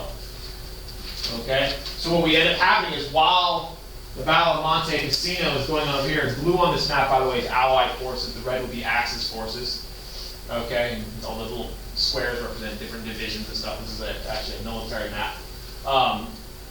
While the Allies were fighting the Battle of Monte Cassino, okay, they landed troops behind enemy lines by sea at Anzio. And what they did was they caught the Axis in a, we'll call it pincer movement. They were attacking from 2 sides, kind of coming in, squeezing them. So the Axis forces, the Germans had to decide, do we stay and fight and risk being defeated, or do we withdraw? So as a result of this pincer movement, okay, the Axis forces were forced to withdraw further to the north. So this was the beginning of the Allied advance really kind of speeding up.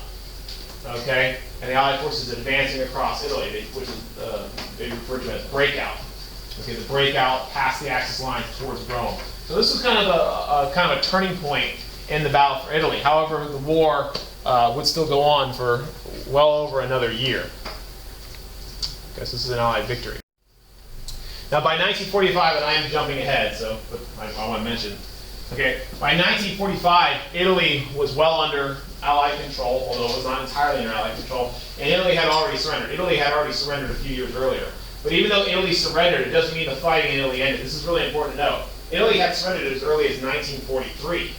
The Italian government had surrendered. However, the portions of northern Italy that were still under Axis control, because German forces there had not, relinquished control, okay, the Allies still had to fight to liberate them. Okay, so for another 2 years, Italy was still a focal point of the war. In fact, the fighting in Italy did not actually end until the war in Europe ended completely in 1945. But towards the end of the war, Mussolini, when he was attempting to escape the country, okay, because by this point he had already been deposed, he was caught by Italian soldiers, authorities, and executed. And as you can see there, they displayed his body publicly as kind of to signify what's going to happen to people who support fascism in Italy. So the people of Italy were not too happy with Mussolini that he had dragged them into this destructive war, which is a war that Italy didn't need to fight. Okay, this was Mussolini's choice. So he was not a very popular figure by this point. In fact, it's a really interesting story, but I won't get into too much, but I'll just give you a little background if you want to go look into it and read it. It's pretty fascinating. You know, after the Italian government surrendered, Mussolini was basically put under arrest. Okay? And Hitler actually sent commandos in. He was being held at a castle. It sounds like a movie. He was being held at a castle in Italy.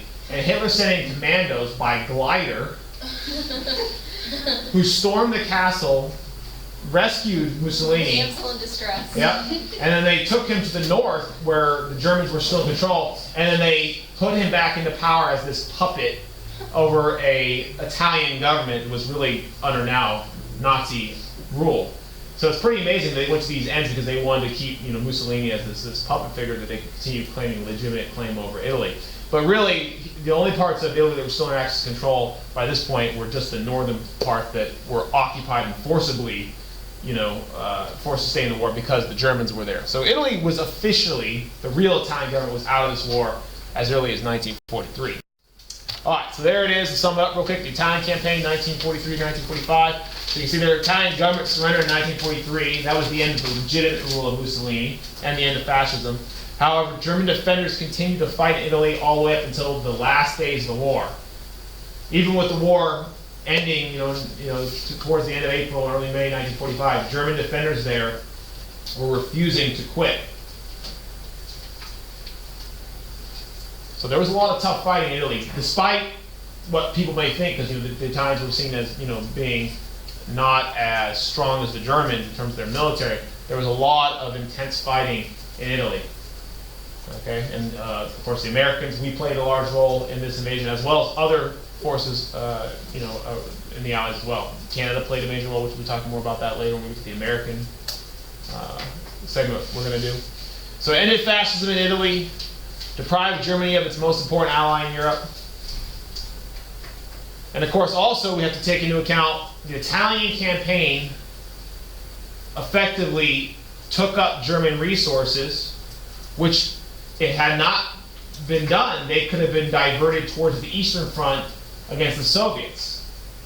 Okay, so the Italian campaign also diverted German forces away from the Eastern Front, where the Soviets, of course, were at the time facing, most of the brunt of the entire German army. And of course, we're taking heavy losses, but we're winning despite their losses. Okay. And then lastly, you can see Italy was not completely under Allied control until 1945. And by that point, really, the war was ending. Okay, the war didn't end until May of 1945 officially, and that's when the fighting in Italy also ended. All right, so that's how the Italian campaign went. So Italy was the first of the three major Axis powers to be defeated. Okay, next up, of course, would be Germany. All right. Now, also got to mention this. Now, during the course of the war, there was multiple times in which the Allied leaders met to discuss strategy in the course of the war and all that. Okay?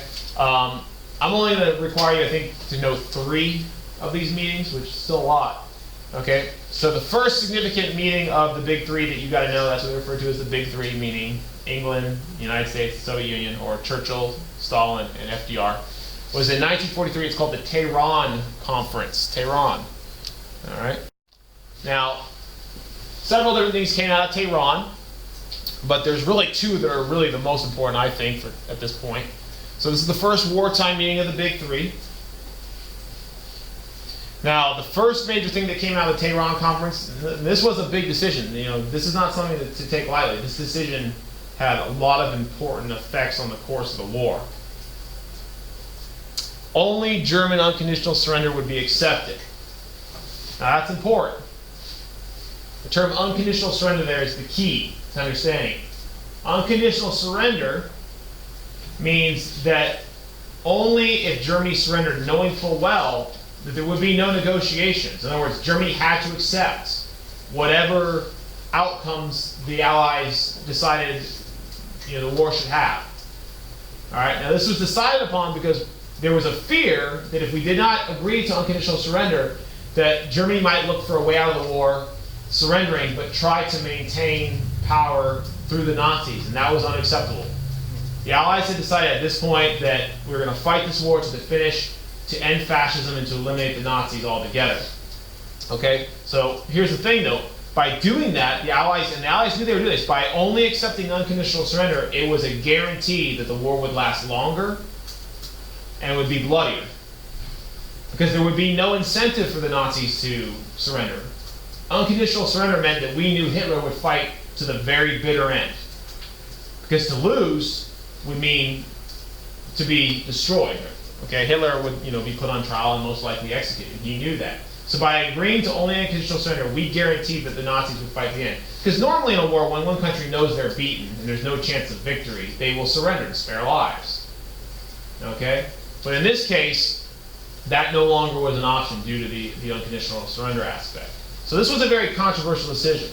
And there was even a fear amongst the Allies that, one of the Allies might betray them. And what I mean by that is there was a fear amongst Britain and the United States that the Soviet Union might go behind their back and try to negotiate a separate peace to get them out of the war first. Okay? So they all three sat and said, that's not going to happen. We're all going to be in this together to the end. We're going to finish this war. Okay? And there was no, once again, 1943, it wasn't like victory was yet guaranteed. Right? Things were looking up, but the war was far from over. So this was not an easy decision to make for anyone who was trying to spare lives. All right, and the other big decision that came out of Tehran was the decision about opening a second front. Stalin was adamant that the Allies needed to open up a second front in France as quickly as possible. This would take some of the pressure off of him, okay, and allow the Soviets to make advances on the Eastern Front. Churchill and Roosevelt kind of, we're not really quite there yet. What they were willing to do is they said, okay, give us a year. In a year's time, we'll be ready. And while this didn't make Stalin happy, he had to accept it. And it did cause for a little bit of bad blood. And later on, Stalin even said that he had doubts that what the Allies were up to, in the sense that maybe Churchill and Roosevelt were purposely delaying the opening of the second front so that the Germans would kill as many Soviets as possible, so that when the war was over, the Soviet Union would be weaker and easier to dominate, which might be true. I mean, I wouldn't put it to say it's that far-fetched. Okay, but they did decide that they would schedule the invasion of France for somewhere in the spring of 1944. Now, the other thing that we have, these are not really official decisions. Nothing was set in stone, but in private discussions, Churchill and FDR both somewhat agreed that when the war was over, Stalin would have to be taken care of. He would have to be rewarded. He would be able to, get land in Poland. He would be able to have influence in some Eastern European countries. Okay, in other words, to make sure the Soviet Union would be safe against future German aggression. Okay, so both at the time kind of agreed implicitly that the Soviet Union would be allowed to have a buffer or influence in Eastern Europe. And of course, that's going to come back to haunt them because, of course, what we're going to see there is that's the beginning of the Cold War and the satellite states in the Soviet Union as we go into the post-war world. All right, now for the big moment. All right, so as I said, at Tehran they agreed that the invasion of France would take place somewhere around the spring of 1944. Okay, and they, for the most part, kept their word. Okay, so the decision was ultimately made that the Allies would launch the invasion of France in June of 1944. Okay, the original scheduled day was June 5th. However, due to poor weather hampering the ability to launch the attack, it actually got pushed off to June 6th. So the invasion of France would take place on June 6, 1944, okay, or D-Day as it's referred to. Okay. Now the plan for the invasion of France is overall referred to as Operation Overlord. Operation Overlord is the code name for the Allied invasion of France, and this was by far the most complex, largest invasion force that had ever been assembled in modern history. So this was kind of a big deal because the entire war, at least the war in the West, hinged on the success of this moment. So this is kind of a big deal, and it was a very complex operation. Now, let's get into it a little bit. In order for the invasion of France to succeed, the most important thing was surprise. If the Germans knew the Allies were coming, when and where, the invasion would fail. Okay, because the Germans could then move their defenses into place and stop any attempt by the Allies to actually get a foothold in Europe. So everything hinged upon secrecy and surprise. So in order to make this work, everything was very top secret. Even though the invasion involved hundreds of thousands of people, okay, the actual destination and time of the invasion was actually was kept very tightly under wraps. Okay? Now in order to confuse the Germans, who were preparing for an invasion and had built up defenses all along the French coast known as the Atlantic Wall, the Allies purposely leaked false information to the Germans as misdirection. Okay? The target of the invasion was the Normandy coast of France, which is this stretch of beach right here.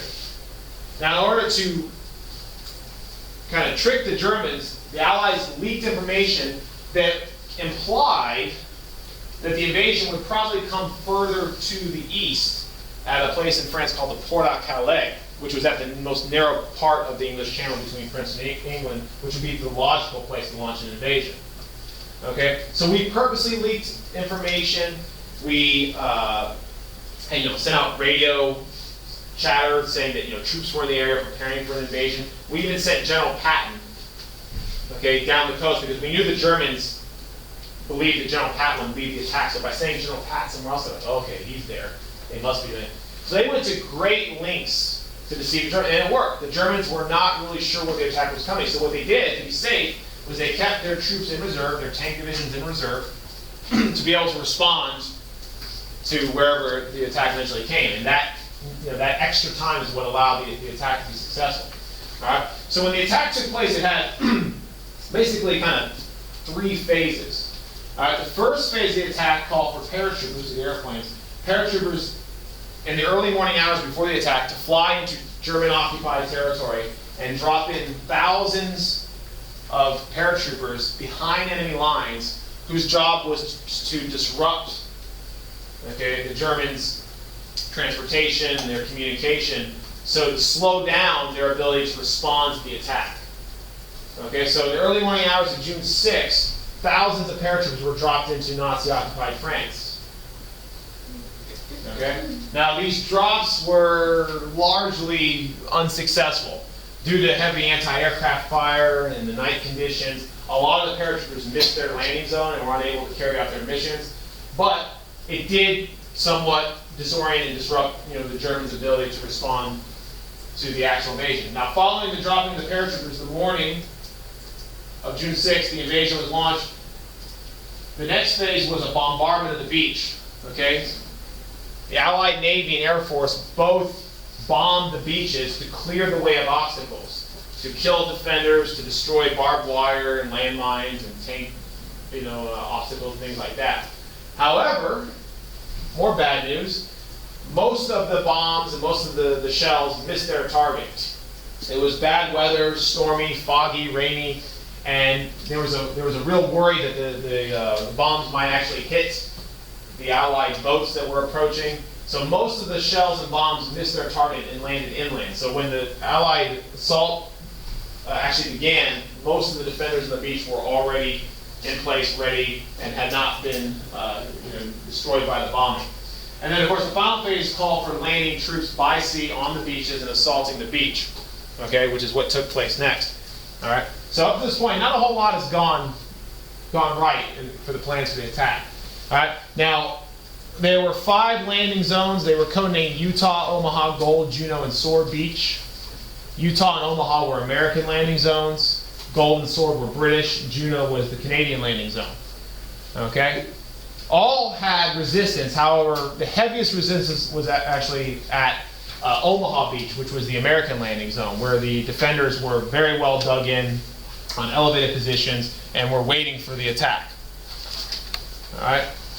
Okay, we'll talk more about that in a second. Okay, so the general who was in charge of all this, because I gotta finish up, was American General Dwight Eisenhower, who was given kind of supreme command over the attack. He was kind of the mastermind behind this.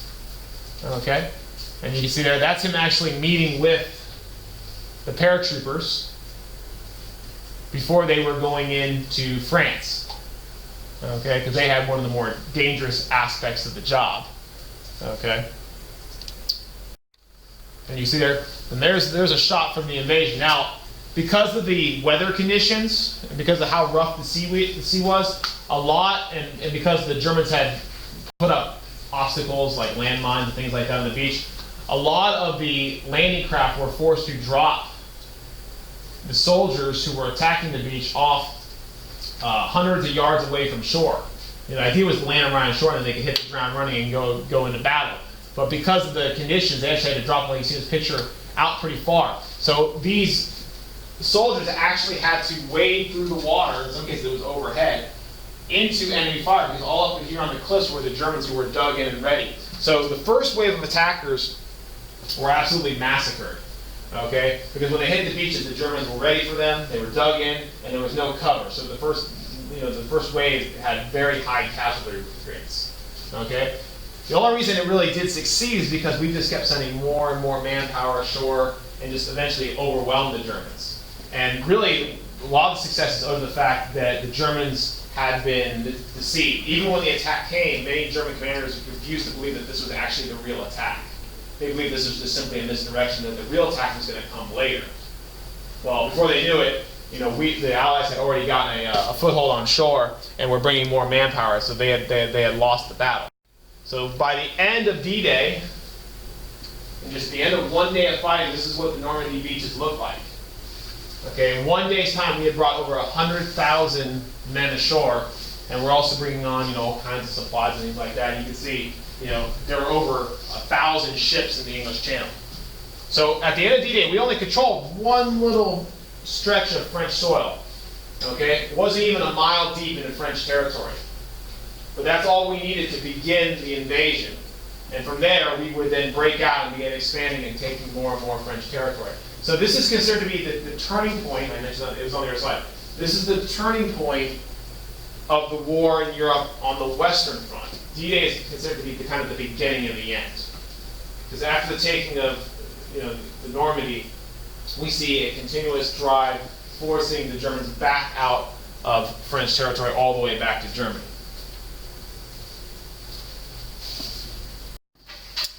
All right, so following the D-Day landings, it was pretty clear, not just to the Allies, but the Axis as well, that the chances for Germany winning this war were pretty much diminishing with each day, because the Allies were, of course, gaining more and more ground. All right. So as you can see, not long after the D-Day landings, we had this event in which members of both the military and civilian government of Germany hatched a scheme to try and eliminate Hitler. All right.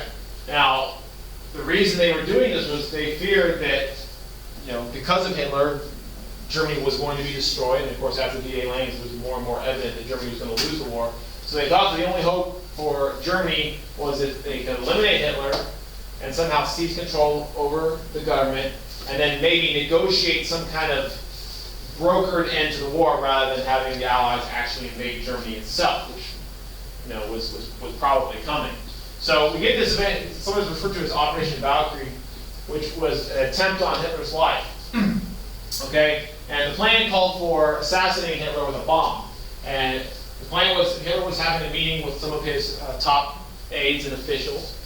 And the plan was to plant a bomb in the meeting room, which was in a bunker, and kill Hitler that way. Now, the bomb was planted. This was not the first time they had tried to do this, okay? But the bomb was planted in the room. However, when the bomb blew up, okay, it didn't kill Hitler, and the reason being is that the bomb had been placed, there was a large table that all the people were sitting at, and the bomb was placed on one end of the table next to a large table leg that was made of oak and wrought iron, very heavy duty. So that when the bomb blew up, it's believed the blast was directed away from Hitler.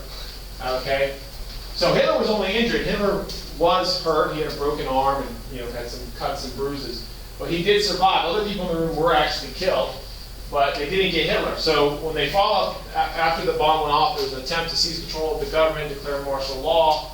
Okay, however, this failed when it was revealed that Hitler was still alive. Hitler was able to put an end to this, and all of the conspirators were eventually arrested and executed for their role in the attempt on his life. So it kind of shows you, people oftentimes ask, so why did people in Germany who disagree with those do more. There were attempts to stop Hitler and bring an end to the war, but for the most part, they didn't even get close. This is the closest attempt, and you can see it was also unsuccessful. So at this point, after this, and of course Hitler was more cautious after this, it was pretty clear that the only way the war was going to come to an end, and that Hitler could be taken out, was if the Allies were able to actually bring the war all the way to Germany, which would be next up for them. So you can see by August 25th, 1944, France had been liberated. Just a few short months after the D-Day landings, the Allies had managed to liberate France, which of course was a huge moment in the war because France had been now under Nazi occupation for 4 years. So you see in the picture there's de Gaulle marching in the streets of Paris. All right, so this was a triumphant moment, and of course continued, the hopes that, it looked like Germany would actually now be defeated. Now, as the lines approach the German border, we get this kind of final last-ditch effort by Hitler to kind of bring the war to an end through a military offensive. During the winter of 1944 to 1945, Hitler launched this all-out, last-ditch attack, Blitzkrieg-style offensive against the Allies. All right, this is known as the Battle of the Bulge. Okay, and it was kind of, a desperation act as the Allies were approaching Germany to kind of prevent them from actually invading German soil. Now, as you can see from the map there, the offensive initially did have some success. Okay, the Allies were caught by surprise, and they were driven back by the offensive. And you can see the Allied lines did bulge. Now, unlike previous Blitzkrieg-style attacks, the Germans were unable to actually break through the Allied lines. Okay, in previous Blitzkriegs, we'd seen they managed to break through and then, of course, encircle defenders, cutting them off. But this time that did not happen.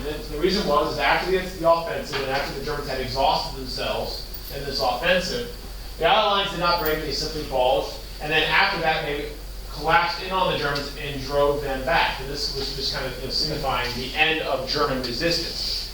After the Battle of the Bulge, which of course was an Allied victory, obviously, after the Battle of the Bulge, the Germans would never again have the manpower to launch another offensive. This is the final offensive that Germany had. So what that means is for the remainder of the war, the Germans are now on their heels fighting a defensive war, almost of attrition against the Allies, trying to slow down their advance into German territory, and maybe, at best, hope for some kind of negotiated peace, which is not going to come.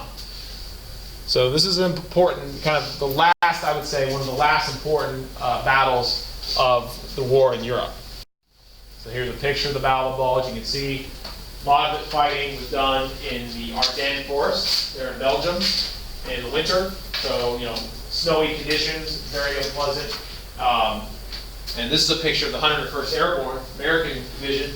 And they, of course, famously during the battle, were overrun. The Germans attacked so fast that the German lines actually overran the Allied lines. And many American units that were caught off guard actually got left behind and were trapped behind enemy lines surrounded. So the 101st Airborne were surrounded by Germans, and they were holding on in the Ardennes there for weeks until eventually the lines stabilized and they were rescued. So pretty intense fighting. All right, now also at the same time that that's going on, we get another wartime meeting. This is the second wartime meeting we're going to talk about. This is Yalta. Okay. The previous one was Tehran. So Yalta is had in early 1945. The purpose of the Yalta Conference is mostly to discuss what is going to happen with the war coming to an end in Europe. By this point, it was evident that Germany is going to lose, but now what is going to happen to Germany after that? Was Tehran late 1944? 3. That was 1943, this is 1945.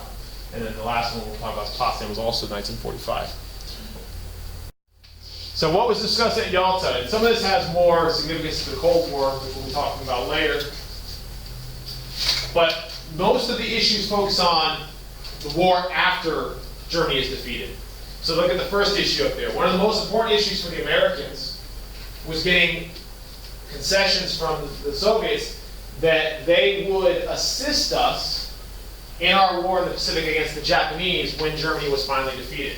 There was a fear that when Germany was defeated, the Soviet Union would be done, and that would leave the United States and Britain to deal with Japan all by ourselves. And at this point, there was no end in sight in the war in the Pacific. We believed that the Japanese would fight to the bitter end, and we also believed that to defeat the Japanese, we might actually have to invade the Japanese home islands, which we knew they would fight for fanatically, and it might cost thousands, if not millions of lives. Okay? And we did not want to have to endure the entire, responsibility for that. We wanted the Soviets to help us. So we did get assurances from Stalin that he would help us in the war against Japan some months after Germany would be defeated. Okay, now the other issues had to do with post-war Germany, post-war Eastern Europe. Stalin continued to claim that when the war came to an end, he would need a buffer or an influence over a region in Eastern Europe to protect him against possible future German aggression. We talked about that previously. Hi there. When you have a moment, Oh, yes, I'll be right there. would you come and escort one of my students back to your room? All right, now, you too? Yeah. All right, sit in the back. I'm talking. All right, so one thing we haven't talked about, because we haven't had a reason to, is talk about air power and the war in the air as a front. World War II, the air war is almost a distinctive front. I mean, I wouldn't call it necessarily a front because there was a war in the air in every part of the war, every front, every theater. But unlike previous wars we've talked about, World War II, air power had advanced sufficiently to the point where air power could now be decisive in the outcome of a war. All right, so this is I mean, very important. Of course, the IB exam is really big on technology and how technology affects conflict and the outcome of conflict. So World War II is a really great example because for sure in this war, like previous wars, air power definitely had an impact on the outcome. All right, so what we're going to talk about is this. We've talked already a little bit about this. We touched on this when we talked about the BLITZ, but we didn't talk about the rationale and the strategy behind it. Okay, so what had changed in World War II as opposed to World War I was the development of strategic and area bombing. Okay, now when we refer to aerial bombing, we don't usually differentiate between the two. They are actually technically different things.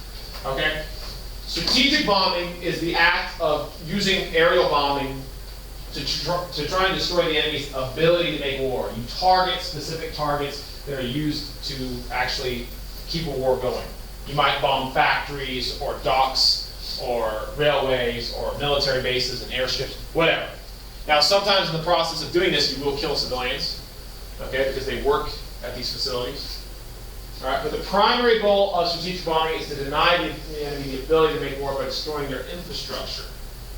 That's why it's more strategic, right? You're strategically targeting things. I would consider it to be more precision-based. Although in World War II, precision bombing, isn't like it is today. Now, the difference when we talk about area bombing, and it's exactly how it sounds, area bombing will be the practice of, rather than strategically bombing certain infrastructure, bombing an entire area, like an entire city, in order to both devastate the infrastructure, but also to destroy the enemy's morale and willingness to fight. Okay? In other words, area bombing is broader and more indiscriminate in its targeting of civilians, and it usually is more destructive. Okay? The target is the city, not the factory in the city, but the city itself. Now, if I had to give you kind of a way to remember this as a rule, I would say that as a general rule in World War II, the first half of World War II, the first part of World War II, there was more of an emphasis on strategic bombing. But in the latter part of World War II, we saw more area bombing used. And the reason being is that as the war progressed, combatants got more desperate and they resorted to more extreme measures to bring the war to an end. So the bombings got larger in their scale and more horrific in their destruction as the war went on.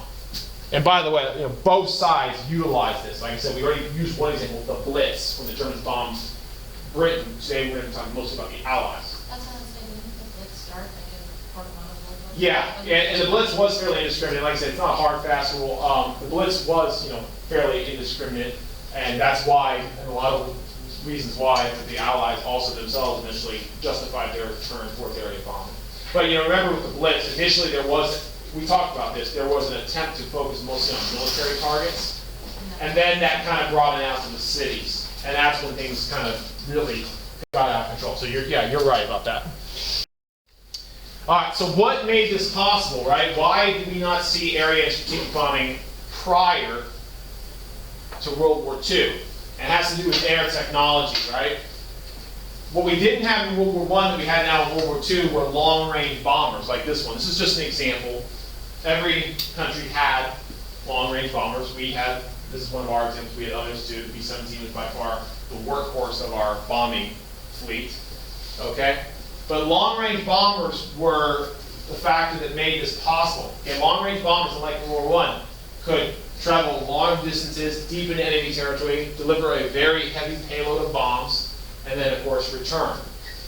Okay, World War I, there was no airplane capable of doing this. There were some early attempts at this kind of bombing in World War I, but they were largely ineffective. We talked a little about this before. We talked about the use of Zeppelins and later on bombers, but nothing like this. So it had to do with technology making it possible. And that technology developed between World War I and World War II. In fact, during the interwar years, there were many military experts who believed that the future of warfare would be entirely in the air, because that's how far air power had advanced. Now, obviously, that was not the case in World War II, but it is true to say air power and bombing killed more people and caused more destruction in World War II than any other aspect of it. That's fact. And most of that death was caused to civilians. Okay? And of course, one of the things that made bombing also effective was, of course, fighter planes advanced. The fighter planes, the difference here is these planes were designed they were designed more to shoot down other planes, to defend against bombers, but also to escort bombers on their missions. So these planes would oftentimes, when possible, if they could, escort bombers on bombing missions to protect them against anti-aircraft fire and other enemy planes that are trying to shoot the bombers down. But these also made bombing campaigns more effective because they made sure that bombers were more likely to reach their target, especially like the P-51. This is an American plane. Okay, and you can see there at the bottom there, that is not a bomb, that is a fuel tank, an auxiliary fuel tank. And when the P-51 was equipped with an auxiliary fuel tank, it gave it extended range, which meant that it could actually escort our bombers all the way to their targets in Germany and out again, which was uncommon a lot of times in bombing campaigns. So anyways, air power had advanced significantly. Now, one of the pioneers in air power you might want to know is this guy, British military officer, air commander, Arthur Harris. They called him Bomber Harris. And he is kind of considered to be the father of modern area and total area bombing. Okay, because he, on the British side, advocated the use of massive bomber fleets to target entire cities. And he's kind of responsible for shifting the Allied focus more away from strategic bombing and more towards area bombing. Under Harris, we saw the first 1,000 bomber raids, where 1,000 planes set out to bomb and just destroy one target, which was unheard of. I mean, that amount of firepower had never been seen before. And he's been widely criticized by many in hindsight. Many people say, he's kind of the reason why the war became so destructive and how, they started targeting cities. So he's kind of a controversial figure, although not everyone would say that what he did was wrong, because it was total war, and we were doing whatever we could to win, even if that meant costing in the short term more lives. But anyways, he kind of helped pioneer that. And, one of the big shifts was early in the war, a lot of times planes would fly at a lower altitude, closer to the ground, so they had a better chance of specifically targeting, strategic targets and hitting them, being more precise. But we were losing so many planes that in the later part of the war, we started flying the planes at a much higher altitude, which meant less precision, but they would compensate that with more planes and more bombs. And the destruction became wider. Entire cities got wiped out over the course of World War II. So anyways, we looked at this graphic the other day of the DBQ. It kind of talks about the purposes of strategic and area bombing. But the idea here, the main thing, if you look at the very top target that's being bombed, the will to resist. You know, one of the philosophies behind area bombing is you're not just destroying the enemy's ability to actually wage war, you're destroying their will to do so. You're breaking their spirit. Like we go back to the Civil War, we talk about Sherman's March to the Sea. Remember, Sherman's March to the Sea was less about achieving tactical goals and more about breaking the will of the South to fight. So we talked about how that was kind of the birth of modern total warfare. Same thing here. So area bombing, indiscriminate, but very effective at breaking enemy morale. So this is total war. So some examples you might want to know. Always good to know some examples to support, you know, as evidence in your arguments that you will be making. Like tomorrow on the essay, you have to make some arguments. You might need to recall some of these examples. Okay, Allied bombing of Hamburg, German city. Okay, bombs, 46,000 killed, which kind of shows you the level of destruction caused by these bombing raids. Okay, 46,000 people killed in a single bombing raid. That's quite a lot. That's not even as bad as it could be. You know, some of the bombing raids in Japan were far, far worse due to the construction that the Japanese civilian used versus what was being used in Europe. All right. Another one, Dresden. Dresden's a very controversial one. Dresden came really late in the war in 1945, and it's oftentimes been criticized as an example of Allied excess because Dresden had no military significance. It was more of a cultural site, and it was far removed from the war, the combat, and the battle lines. So oftentimes many critics have said, you know, this is something that didn't need to be done, but by late war, the Allies were really unchallenged in the air. By late war, Germany's air force had been so devastated, the Luftwaffe had no ability to even resist the Allies. We could bomb their cities at will, and we did so. And even many Allied leaders and officials even considered some of the stuff that was going on in late war. Like, you know, is this too much? Have we gone too far? Because most of these targets were civilian targets. So Dresden, very controversial, and you know, the destruction that was caused there. But like I said, it was total war. All right, now what about the Germans? Now, in addition, the Germans also using area bombing, strategic bombing themselves. The Germans also tried to gain an edge in the war by developing new technologies. They kind of call them super weapons, things that were unheard of at the time that they thought might give them some significant edge on the Allies. So the two that are most well known, at least in the air war for the Germans, were rocket technology and jet fighter technology. Now, probably the most well known is the rockets. The Germans, they kind of experimented with rocket technology in warfare. They had the V1 and later the V2 rockets, which were state of the art and very sophisticated for the time, unlike anything we had ever seen before. However, they did not really prove to be that effective as a means of changing the overall course of the war.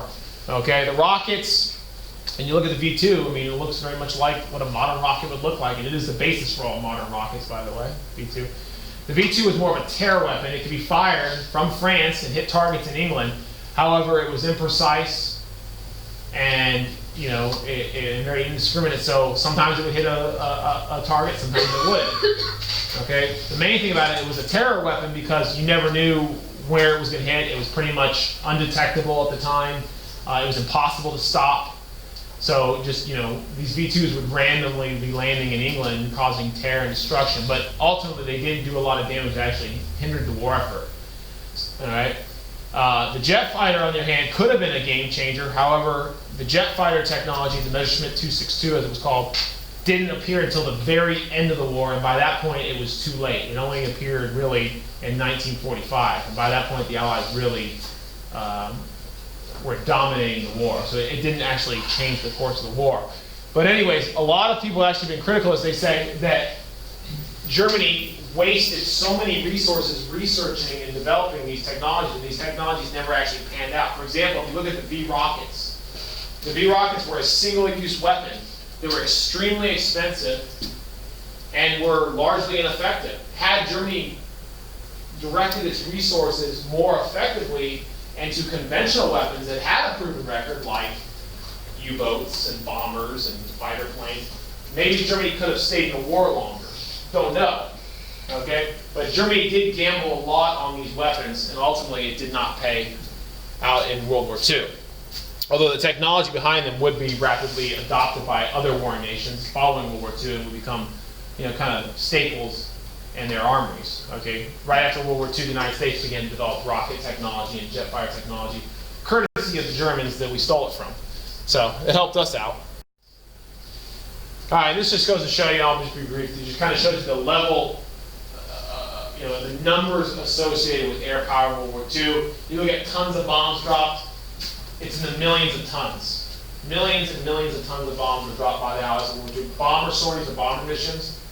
Over 700,000 bomber missions were launched by the United States over the course of World War II. The British had close to 700,000 themselves. So it just kind of shows you just the kind of numbers and the amount of air power that was actually used in the war and how significant it was in kind of deciding the course of the war. All right, let's finish up with this. War in Europe ends. How did the war in Europe end?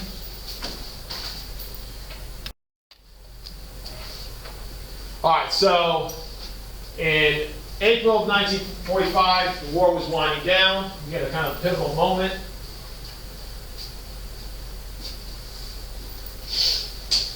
Okay, and what happens is by April 1945, what happens is the fronts converge. The Eastern Front and the Western Front converge. Now, what does that mean? That means you have the Soviets coming in from the east, you have the British and the Americans coming from the west, and they converged in the middle of Germany, which meant Germany was now fully occupied, which meant the war was all but finished. So, by April of 1945, late April, it seemed all that was left to do now to bring an end to the war, all right, was to now march on Berlin and capture Hitler. All right, so this begins the final battle of the war in Europe, the Battle of Berlin, which refers to the Soviet invasion of the city. The Soviets were the first ones into Berlin. They were the ones who kind of finished the war off there. Okay, and I even hesitate to call it a battle because the Germans by this point only were able to put up very limited resistance. They did not have the ability to significantly resist the Soviets. They were really, just completely exhausted. Okay, so in short order, the Soviets had conquered the city. You look at the picture, there's a Soviet soldier raising the Soviet flag over the German Reichstag. Okay, all that was left now was to capture Hitler. Allied victory. The U.S. didn't fight in that battle? The U.S. was not involved in the Battle of Berlin. We came in later. All right, so on April 30th, 1945, as the Soviets were taking the city, Hitler and some of his closest associates were hiding out in a bunker underneath Berlin. Okay, they could actually hear from the bunker underground. They could hear the Soviets. Huh? Sent out. By who? Mission Third. Yeah, third. We're going to take care of this. All right. Have a seat in the back. We'll deal with this shortly. No. Go now, please. All right. So, April 30th, 1945. Over one. That's why I sent you over. All right. With the Soviets closing in, okay, Hitler, rather than be captured, because capture was imminent, it was not, questioned at all, decided to deny the Allies his capture because he knew, this would mean a very public trial and likely execution. Okay, he decided to defy them by taking his own life. So on April 30th, 1945, Hitler commits suicide in his bunker. He took a cyanide capsule, which is poison, and then also simultaneously shot himself with a pistol. And then, of course, after this, his body was taken out and burned by some of his assistants to make sure that the Allies wouldn't even get his remains as kind of a trophy of their victory. So even after Berlin fell, there was a huge manhunt because there was fear that Hitler had escaped. But eventually it was verified. They did find his remains and did verify that he had died and committed suicide. How So did they verify medical records they could look at and stuff like that. But it took a while. They weren't going to just accept it. In fact, it is true that many of his closest advisors, many of the top Nazi officials, did manage to escape. You know, during the closing months of the war, they managed to sneak out of the country using falsified documents and posing as other people. They did escape. Others were captured and taken to trial, but many did escape and managed to flee to other countries. You know, famously, a lot of them went down to South America and lived under assumed identities, although some were eventually captured. So there was a very real fear, but rest assured, it was verified that he was dead. Now, the war did not end immediately. It did kind of sputter out over the next few days. There was sporadic fighting, but it was pretty clear after Hitler was dead that the war would come to an end. So, within a week of that, okay, the German military now made indications that they would consider surrender. So on May 8th, 1945, we get VE Day, which is Victory in Europe Day. All right, this marks the end of the fighting in Europe. All right, so you see there's Churchill greeting the masses. Victory and Europe? Or Victory in Europe. All right, now, make sure you're aware, you know, just because Germany had surrendered, this is not the end of the war. Okay, the war is not over, because at this point, Japan is still fighting on. And as I mentioned before, Japan had shown almost no sign of surrender. They were fighting a fanatical war that they were losing, and it was clear that they were going to lose, but the question was, how much more bloodshed would it take before Japan would finally actually consider giving up? And unlike Germany and unlike the others, you know, it appeared that it was going to take a lot more fighting for that to happen, because the war had not even yet reached Japan itself, unlike what was going on with Germany. So there's still a whole other war in the Pacific to be won. All right, let's finish up. Why is it that Germany lost? All right, Hitler expanded the war before defeating Great Britain. We mentioned, you know, talk about the States. Okay, before Britain was defeated, he of course turned his attention to the Soviet Union, Operation Barbarossa. He also declared war on the United States following the attack on Pearl Harbor. Both brought two major powers into war against Germany prior to his actual victory against Britain. So that, of course, did not work in Germany's interest. Germany had weak allies. Italy was notoriously weak. Japan less so. However, Japan was of minimal assistance, at least in the European theater.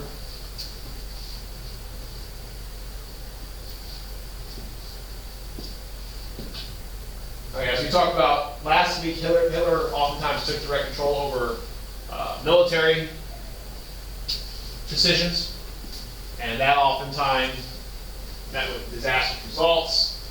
Weapon diversification drained German resources. I just mentioned the V rocket program, mentioned it 262. Okay, while sophisticated, they did not actually have real significant effects on the outcome of the war. Maybe if they'd been introduced earlier, maybe, who knows? But the way things worked out, they did not really have a positive impact on Germany. In fact, they may have hurt Germany by wasting resources on ineffective weapons. Okay, now this last one, we're going to talk more about this one later when we talk about home fronts, but this is mentioned now. It's also said that Germany did not fully mobilize its economy for total war. Germany did mobilize, however. Hitler made certain decisions. You know, he tried to maintain a military while also maintaining production of consumer and civilian goods at home.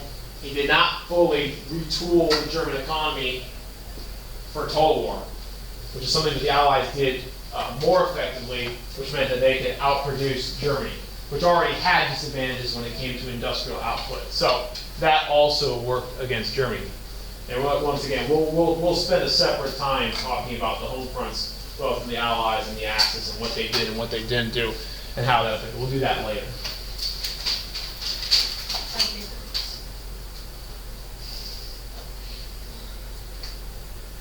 There we go. No. Sure. No. I'll add a few more things Yeah, later. do that. It's very useful. Good try.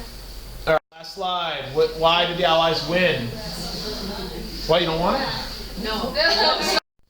Okay, so the final of the 3 wartime conferences that you need to know is the Potsdam Conference. Now, this conference is different than the other 2 in a couple ways. First of all, this is the only of the wartime conferences that happened after the defeat of the Axis powers in Europe. However, it was prior to the defeat of Japan. So this is after Germany surrendered, but prior to Japan's surrender. Now, the other thing you might notice from just the picture and how this conference is different than the other 2 we talked about, okay, is the lineup of leaders. You'll notice we have 2 notable changes. In place of Winston Churchill, we have British Prime Minister Clement Attlee, who had succeeded Churchill after elections in Britain. And then we have, of course, Harry Truman succeeding Franklin Roosevelt after Roosevelt died in 1945.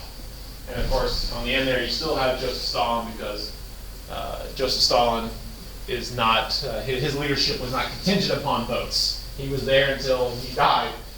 Anyways, which might have been the case with Roosevelt too. You know, Roosevelt was on his 4th term, so he was there until people didn't want him there, and he died in office. All right, so what happened at Potsdam? Now, in relation to World War II, there's a couple things that we just need to talk about. We'll talk about the rest later. One of the big decisions at Potsdam was the decision that the Nazi war criminals would be prosecuted for their crimes, their war crimes and crimes against humanity. This will become known as the Nuremberg trials, which we'll talk about later. That was a big decision. Okay, additionally, of course, the war against Japan was still going on. And at Potsdam, and we'll talk about this today, we'll get into this tomorrow, but at Potsdam we did have the atomic bomb. All right, however, we did not fully notify the Soviet Union as to the full capabilities of this weapon. We did keep Stalin in the dark on this because we were already preparing to see the Soviet Union as a potential threat in the post-war world. However, what we did know is that Stalin was well aware of our atomic bomb, because of course he had spies within the Manhattan Project. But we'll talk more about that tomorrow and later this week. Okay, now just real quick, a couple other things. As I said, I will get into this more detail when we get into the Cold War unit. One of the decisions was that it was agreed upon that Germany would be divided up into occupation zones, and each of the Allied countries would respectively occupy a different zone in order to ensure the denazification and the pacification of Germany. Polish borders are going to be moved around. We'll get to that later. In other words, just to put it simply, Poland is going to shift to the west. Okay, Polish territory is going to be ceded over permanently to the Soviet Union. And in order to compensate Poland, German territory will be given to Poland. So Poland will move, which was controversial, and many Polish people were very happy about that. And then lastly, it was pretty clear at Potsdam that there would be continued Soviet domination of Eastern European countries that have been liberated from Nazi rule, which will be known later on as the communist satellite nations. But for now, I don't want you to get too hung up on that. Don't worry about that. Don't even feel the need really to copy all it down. You'll be made plenty aware of all those countries and their role in the Cold War later. Okay, but just in general, okay, most decisions at Potsdam were on what are we going to do with Germany now that they're defeated. What is the long-term plan for them and their former leaders? And of course, ensuring that the war against Japan would move on. Okay, and like I said, the atomic bomb was already now in U.S. possession, so the days of the war are winding down.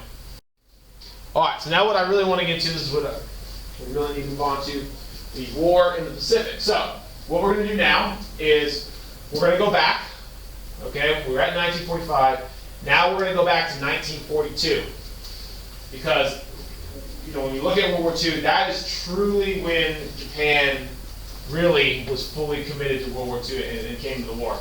Prior to 1942, Japan had moved on territory that had belonged to France after they had been defeated, but Japan had not really taken action directly against any actual Allied power.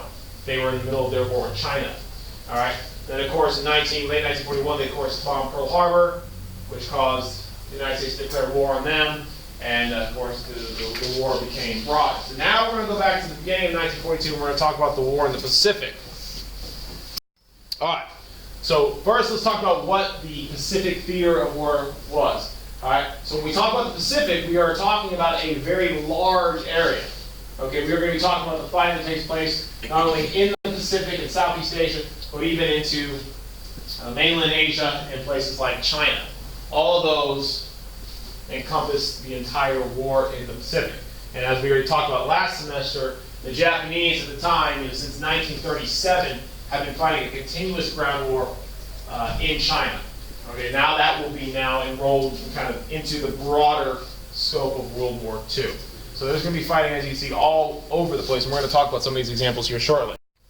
Now, following the attack at Pearl Harbor, the declaration of war, we saw the Japanese in early 1942 begin to take action against other Allied possessions. All right? And when we look at late 1941, early 1942, we see the Japanese on a rapid expansion, conquest of Allied territories. So, just a couple of examples. We're not going to get all of them because there's a lot. Okay, but some of the more prominent examples of battles in which the Japanese were taking territory. One, we have the Battle of Singapore in early 1942, in which the Japanese defeated the British defenders there. Singapore was British territory. As a result of the battle, Singapore was seized by the Japanese. Of course, the British were at the time in the midst of the fight of their lives in Europe, so they were not able to devote as many resources as they would have liked to defend Singapore. All right, and so Singapore fell, and what at the time was considered to be one of the worst military defeats in British history. So early on, the Japanese were experiencing a lot of success. All right. In addition to Singapore, we also saw Japanese action against the United States in the Philippines. You got to remember, in 1942, the Philippines was still U.S. territory, still belonged to us. And the Japanese followed the attack on Pearl Harbor with an amphibious invasion of the Philippines. And though the United States did put up some resistance, okay, after a few months of fighting, all the American troops in the Philippines were forced to surrender. All right, so after the attack on Pearl Harbor, we also saw the defeat of American forces on the Philippines, which was a huge blow to the United States, because of course that was, of all of our possessions, that was the one that was closest to Asia and was an important base of operations if we were going to wage a war against Japan. So early on, the general trend of the war, it's really easy to remember. If you look at the first 6 months of the war, okay, the United States and the Allies were really not yet in a position to seriously halt the Japanese advance. Okay, the Japanese were well prepared for war, we were not, and of course the attack on Pearl Harbor had really crippled our ability to respond to them. So early on, the Allies do not have much success against Japan, which is why they conquer so much territory. Okay, and as you can see, this is an example of stuff that went on, in the Philippines. One of the events that took place that's pretty infamous, following the defeat of American forces there, was the Bataan Death March, okay, in which Allied POWs were rounded up and forced to march northward to prisoner of war camps set up by the Japanese. And on the march, there were many people who died due to the conditions and the harsh treatment of the Japanese. And later on, the Bataan Death March, in addition to other things, will be used as evidence against the Japanese military and civilian leaders of war crimes. So we later on go on to talk about the trials against the Japanese and the Nazis, and why certain leaders were put to death and punished the way they were. Okay, it has a lot to do with the treatment of people who were prisoners of war or victims of the Holocaust. Because even in war, there are rules, and the rules of war state that if you surrender, okay, the enemy must still treat you, okay, respectively. They can't kill you, they can't torture you, they have to feed you and give you medical treatment. And the fact that the Japanese use such cruel practices against our POWs later on would be justification for the war crimes trials against them. So keep that in mind, because we'll be talking more about that later. All right. So as I said, by the point we get to mid-1942, the Japanese had reached the furthest extent of their conquest. And as you can see from this picture, it's marked by this green line. The Japanese had conquered quite an empire. If you actually look at the square mileage of territory underneath Japanese control, it constitutes the greatest empire ever conquered by a military force in world history. All right? So they had a lot of early success. They had expanded and conquered a lot of territory. However, the further they expanded, their resources became more and more taxed. In Japan, one of the reasons they were fighting this war is this was a war of aggression to get resources. Okay? So in a long, drawn-out war, there was questions as to whether the Japanese military would be able to hold on to all of these things that they had taken. All right? And it's going to be by mid-1942, we're actually going to see now the Allies start mounting effective defense that will halt the Japanese offensive and eventually begin to turn the tide and turn them back. And it's going to be at places that are on the map here, like Midway Island and Wake Island, okay, that we actually see the Japanese start to be driven back. We're going to talk about this here in just a second. But anyways, this is their furthest extent. All right, now, what was the plan against the Japanese? So, in order to counter the Japanese, the Allies adopted a strategy known as island hopping. Okay, so island hopping called for attacking strategic positions in the Pacific, islands that the Japanese held, usually places that were the weakest, okay, avoiding the Japanese strongholds and attacking them in their weakest possessions. Okay, and by doing so, seizing territory which would give the Allies a continuous foothold moving forward, closer and closer to the Japanese home islands. Now, this would have two effects. One, it would not only deprive the Japanese of territory and resources, which they were taking from all these different territories, but it would also give the Allies bases of operations to launch subsequent attacks. And ultimately, the ultimate goal of the island hopping campaign was to eventually get within aerial bombing range of Japan itself. If the Allies could get close enough to Japan, they could then begin the bombing of Japanese cities. And it was hoped that through Allied bombing campaigns against Japan, the war could eventually be brought to an end. However, that was still a long way off. The first thing they had to do was eventually, first they had to halt the Japanese, and then they had to, of course, start taking territory back. Okay, and we're about to talk about some of the battles here. You got the Battle of Coral Sea down here, Battle of Guadalcanal. Okay, and then the big one, which is the Battle of Midway. All those are going to be pivotal battles in halting the Japanese advance. All right. Now, who was in command of the Allied forces in the Pacific? One of the most significant figures for the Allies commanding forces for the Americans in the Pacific was American General Douglas MacArthur. He would be the commander of the bulk of the American ground forces in the Pacific. So he was kind of the one who was in charge of leading the island hopping campaign. Okay, at least for the ground forces. We'll talk about the Navy here in a second. All right, now before we get into the island hopping campaign, I just want to give just a quick overview of this, because this is actually something I think pretty interesting. Okay, so following the attack on Pearl Harbor and following the loss of the Philippines, there wasn't a whole lot for the Allies to feel good about in the Pacific. Americans, their morale was pretty low. We had been defeated in the Philippines, we had been attacked at Pearl Harbor, and up to this point we had not yet been able to really strike back at the Japanese.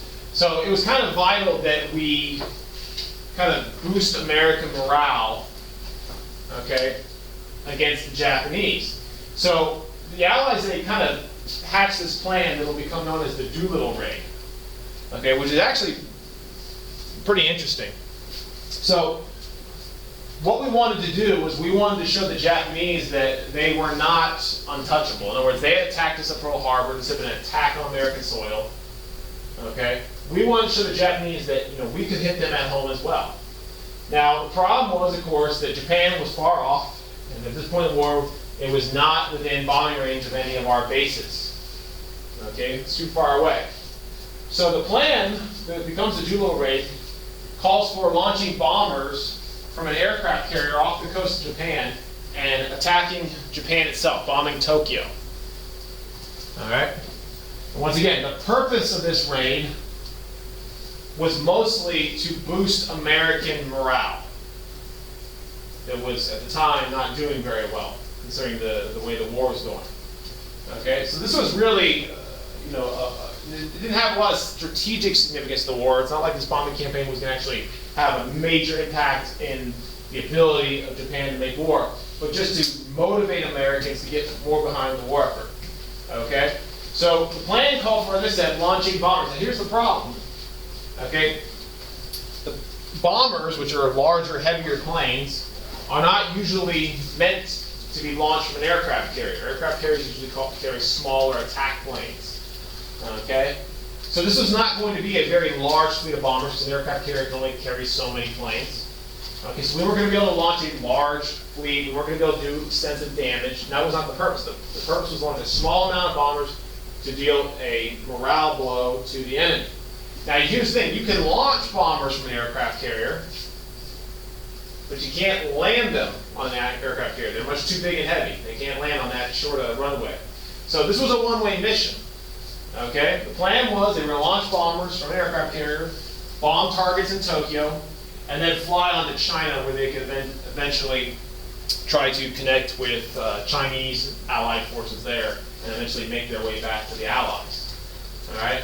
So this was, of course, very dangerous, because at the time there was a war raging in China, and of course there was no guarantee that they would be able to do this safely. So we went ahead and did this, and it was, it worked. We launched bombers. We did bomb Tokyo.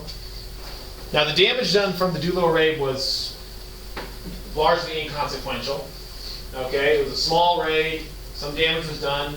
However, nothing of any consequence that had any impact on the overall war, really. So, once again, why do it? It all had to do with morale. It was just to say, look, we can do this. Now, on that front, it did work. It did boost American morale. And for the Japanese, it was shocking. Okay, they were shocked that the war had come home to their own country, that we could actually bomb Tokyo, okay, their largest city, where the emperor lives. The fact that we could hit them at home was alarming to them. Okay, and it did cause a lot of panic and confusion and concern amongst the Japanese populace that, that one day the war might come home. So in that aspect, you could argue the Doolittle raid was effective, and within just a couple of years of the Doolittle raid, we would begin the sustained bombing of Japanese cities. So this is kind of just a little, foreshadow of what is to come. Okay, because by the time the war is over, we'll have bombed most of the Japanese cities to just nothing. All right, so while this had, like I said, very inconsequential in terms of the actual practical effects, from a symbolic and morale perspective, this is considered to be an effective victory for the Allies. All right, now let's get into some more important stuff. So, probably one of the most important early battles in the Pacific Campaign for the Allies is the Battle of Coral Sea. Okay? At this time, we're talking about mid-1942 approximately. Okay? The Japanese were thrusting southward, and they were threatening to take New Guinea and Australia. Okay? So it was very important the Allies halt this advance. So we get this massive naval battle called the Battle of Coral Sea, which at the time was one of the largest naval battles in history. Okay? Now, in addition to the size of the battle, which makes it significant because it was a very large battle, this battle also ushered in a new era of naval warfare. Okay? Previously, naval warfare had been mostly consisting of navies, conventional navies, meeting within visual range of each other and exchanging fire and things like that. At the Battle of Coral Sea, most of the fighting was being done by planes that were being launched from aircraft carriers to attack the opposing side's navy. All right? Now this was new, okay, because aircraft carriers were new. So it kind of showed how naval warfare was evolving throughout the course of World War II. All right? Now, when we look at the result of this battle, there is no clear winner. Usually the winner is considered an indecisive victory, because neither side was able to overwhelm the other in any effective way. All right? Now, this does still have consequences on the warfare, because what we're going to find is the effects of the Battle of Coral Sea, while being indecisive, okay, the effects of that battle will eventually carry on over into the next battle. Because the losses that the Japanese experienced at the Battle of Coral Sea will not be easily replaced due to the constraints of their industry. So when we look at the follow-up battle, which will be the Battle of Midway, the Japanese will be at a disadvantage, okay, which will allow the Allies to get victory. So when we look at the battles, we oftentimes pair these two together, even though they happen a few months apart, kind of, or a little, not a few months, but about a month apart. The Battle of Coral Sea and Battle of Midway are kind of connected. Okay, because the damage done at Coral Sea carries over into the Battle of Midway, and is one of the reasons why the Japanese are defeated. So following the Battle of Coral Sea, we get the most pivotal battle in the Pacific Campaign, the Battle of Midway. Okay, so as you can see, the Battle of Midway, the Japanese Navy was thrusting eastward near Midway Island, which had they won this battle, they would have then been able to move on towards Hawaii. Okay. Now, the U.S. fleet managed to decode Japanese transmissions, letting us know what they were doing, so we were able to, of course, catch them by surprise and attack them prior to them being prepared. Okay? So at the Battle of Midway, the Allies have a decisive victory against the Japanese fleet. Now, this is important. This was the first time that the Japanese have been decisively stopped in the entire Pacific campaign. Okay? And it kind of marks the turning point. This is the turning point of the war in the Pacific. Okay? Because by this point in the war, we're now about 6 months into the war for the United States. Okay? Our industry and our economy is starting to get going. We're replacing the losses that we had experienced at Pearl Harbor, and we're now in a position to now start turning the tide of the battle against the Japanese. So this is very pivotal. Okay? Because following the Battle of Midway, the Japanese will no longer take any more new territory. This is the beginning of their conquest being eroded away by the Allies. All right. So there you see, here's a picture from Midway. And once again, like the Battle of Coral Sea, most of the combat was being done in the air. Aircraft being launched from aircraft carriers attacking each other's respective fleets. All right. So this was a very large battle. Once again, Allied decisive victory. Okay. And you can see there one of the pivotal figures in the Battle of Midway was the American naval officer, Admiral Chester Nimitz. He was kind of MacArthur's counterpart in the Navy. So MacArthur was leading the ground forces, the Marines of the Pacific. Nimitz was command of the more naval forces. Okay. And there you see, even in political cartoon from the time, even at the time, contemporaries at the time recognized the significance of this battle. Okay, how decisive this battle was, and the consequence of it was, even at the time, people recognized this was a big deal. The Japanese had been stopped. Okay, and this marked a turning point. So even in this cartoon here, here's a Dr. Seuss cartoon. Okay, you can see the Midway tide stick referencing the turning of the tide against the Japanese. So even referencing that this could possibly be some kind of turning point against the Japanese. Okay. All right. Now, also, almost simultaneous, is all going on within a few months of each other. You got Coral Sea, you got Midway, and then on land, you also get some a pivotal battle. Okay, you got the Battle of Guadalcanal, which is kind of the beginning of the American Allied forces halting the Japanese ground advance and beginning seizing Japanese territory to move forward that island hopping towards Japan. So at Guadalcanal, we see a land battle in which the Allies managed to defeat the Japanese. Now, at Guadalcanal, we also get introduced to really not only the nature of the fight in the Pacific, but also the character of the enemy we're facing. One of the things that we were introduced to at Guadalcanal was the fanaticism of the Japanese soldier. Okay, unlike the Germans and the Italians, okay, the Japanese were so fanatical in their beliefs and their resistance that we found that in battle they oftentimes would refuse to surrender.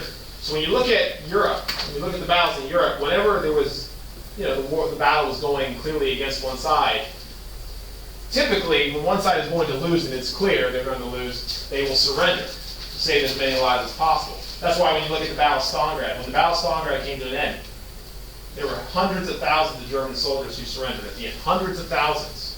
Okay, and that was pretty typical that large numbers of troops surrendering when a battle was clearly lost. Okay, that was not the case in the war against Japan. Fighting the Japanese, we very rarely had anyone surrender.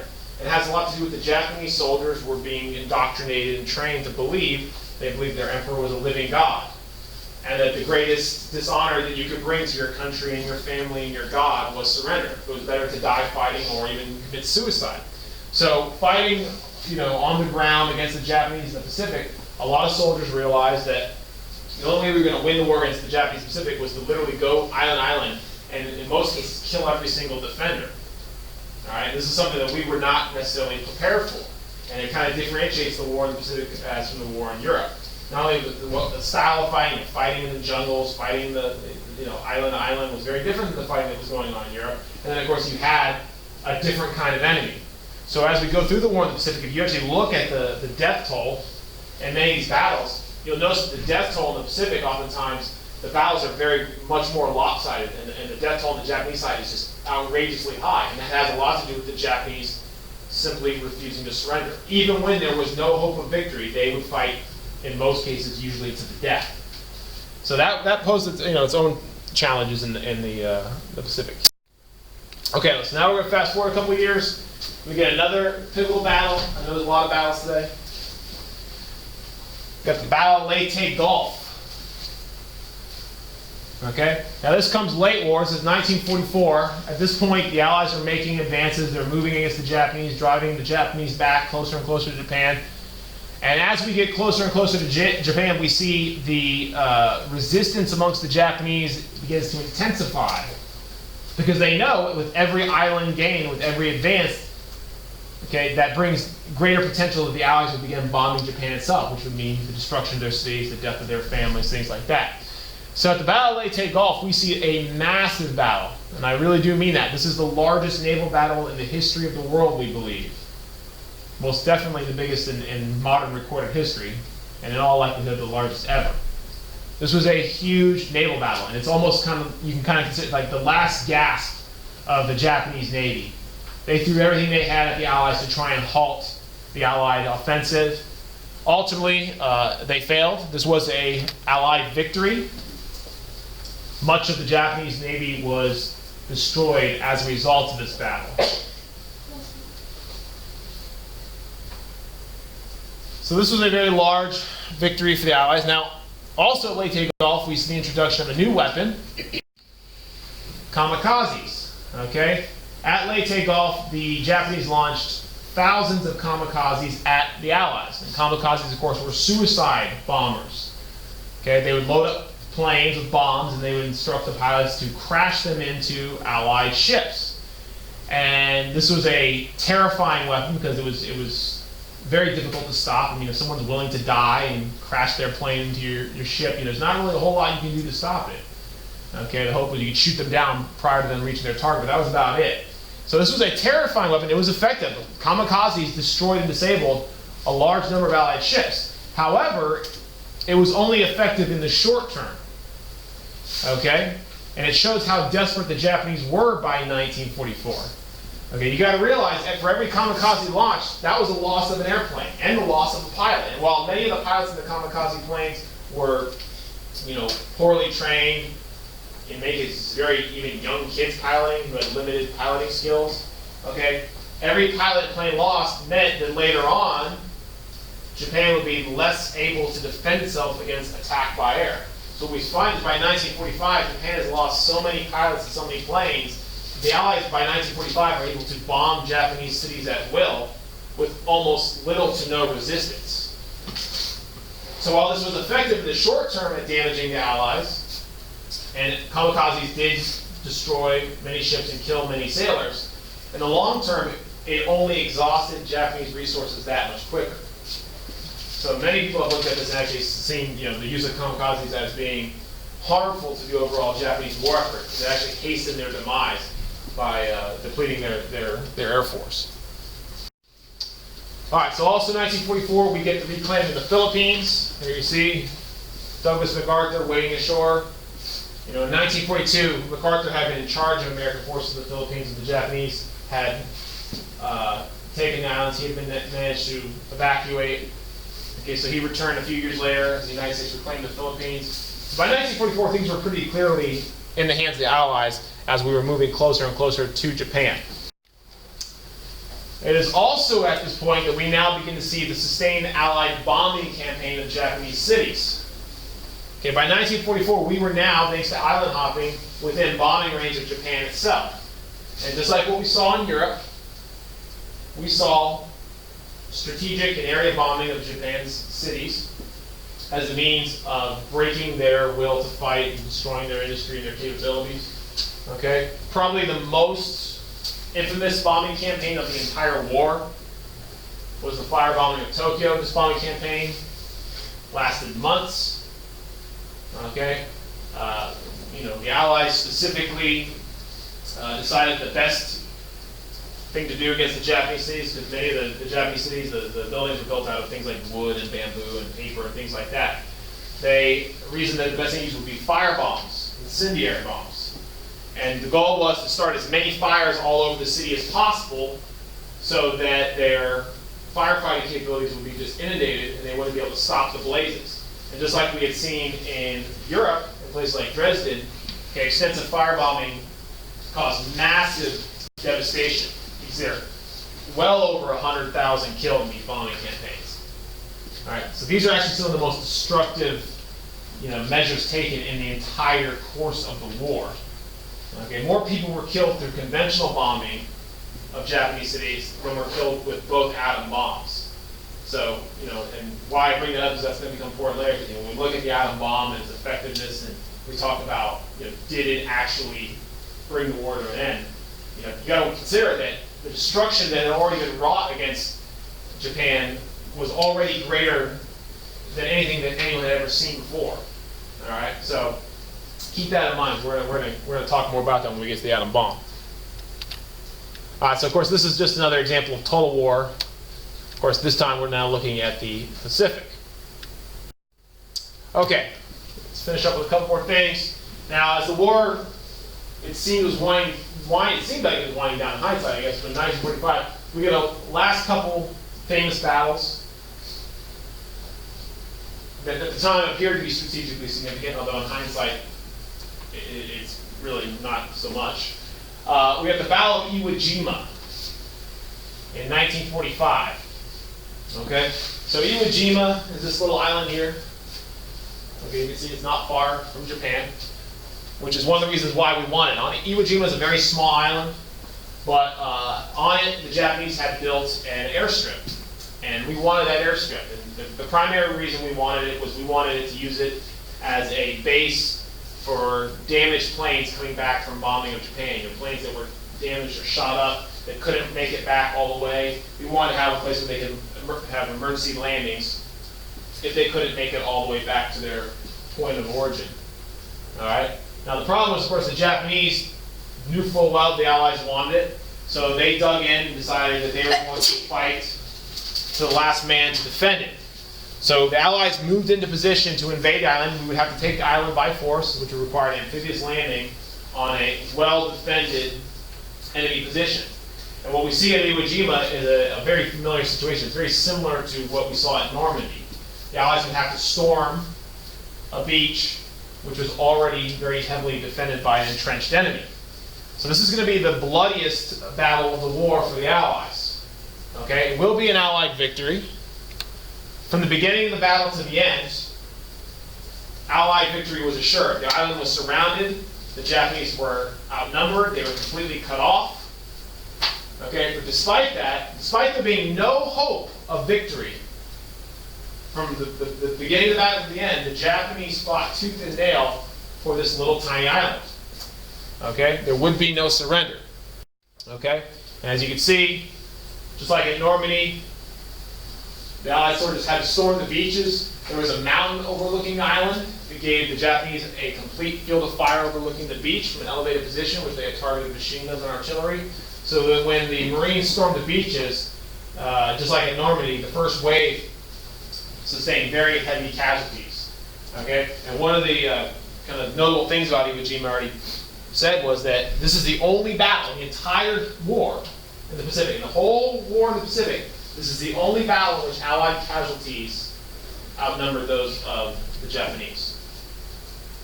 Okay, this is why it's sometimes considered to be the bloodiest battle in the Pacific.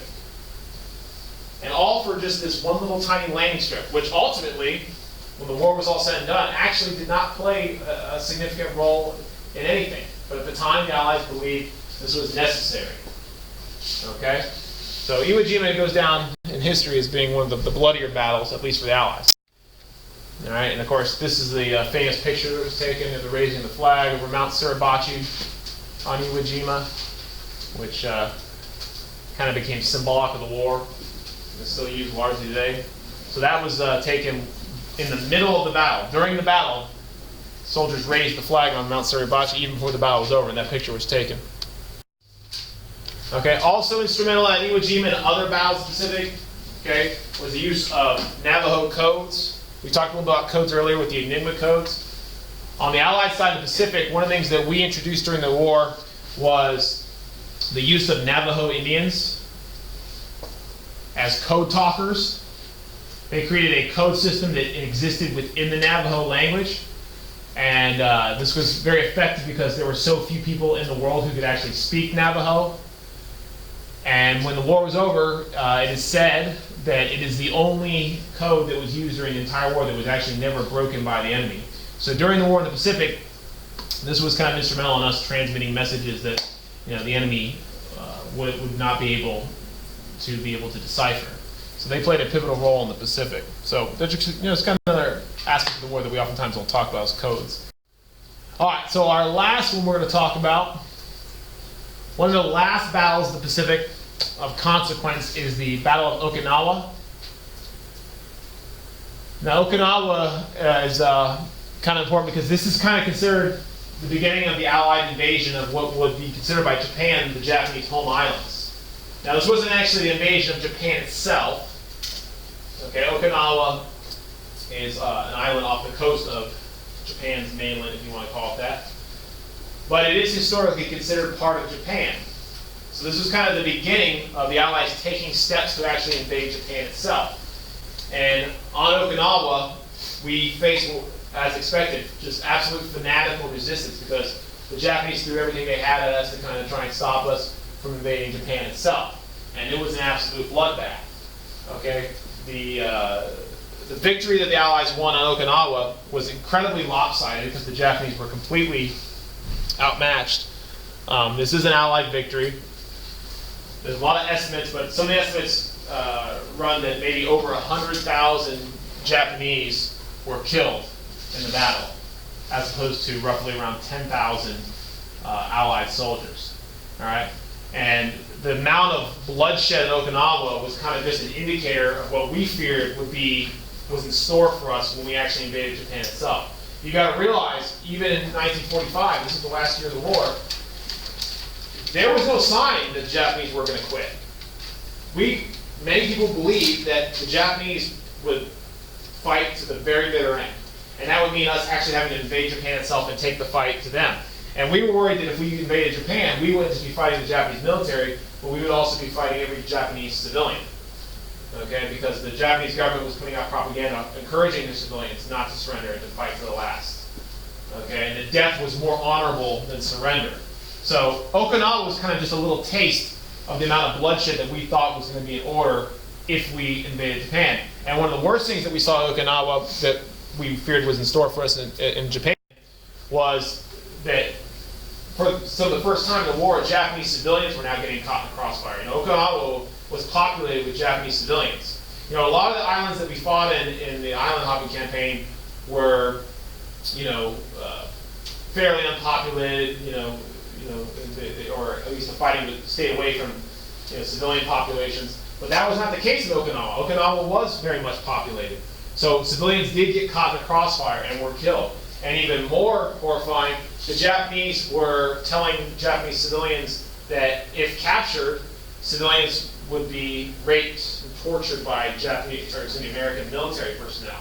So many of the Japanese civilians on Okinawa actually chose to take their lives rather than be captured or encounter American troops. Okay, and that wasn't just on Okinawa, it happened in a lot of other places where there were Japanese civilians like Saipan. So anyways, this was a very real concern because as the war got closer and closer to Japan, we became more fearful that Japanese civilians would be not only caught in the crossfire, but Japanese civilians might become combatants. Okay, and that was also a major concern as we prepared to invade Japan. All right, so we're going to pick up now. We finished off yesterday talking about kind of the war and how it was progressing in the Pacific. And when we last left off, we talked about 1945 the Allies were preparing to move on Japan. They had seized Iwo Jima. They had now taken Okinawa, were bombing Japan, and now they were making the final preparations in the closing months of the war to actually invade Japan itself. So, as we talk about the conclusion of the war, we do need to talk about the Manhattan Project, which is what we're going to be mostly talking about, the effects of that here today. So the first thing we're going to start off with is talking about the origins of the Manhattan Project, or at least what will become the Manhattan Project. So, if you really want to go back to when really we started to see the first interest by the United States in researching an atomic weapon, you got to go back to 1939, okay, which is the year the war broke out. Okay, and this actually kind of came out at the exact same time, because that's when the issue became prominent. So we get this thing called the Einstein-Szilard letter. Okay, this was a letter sent by the scientific community. Okay, and Einstein's name was attached to it mostly to give it more prominence. Einstein was already a well-known, famous physicist. He was a celebrity.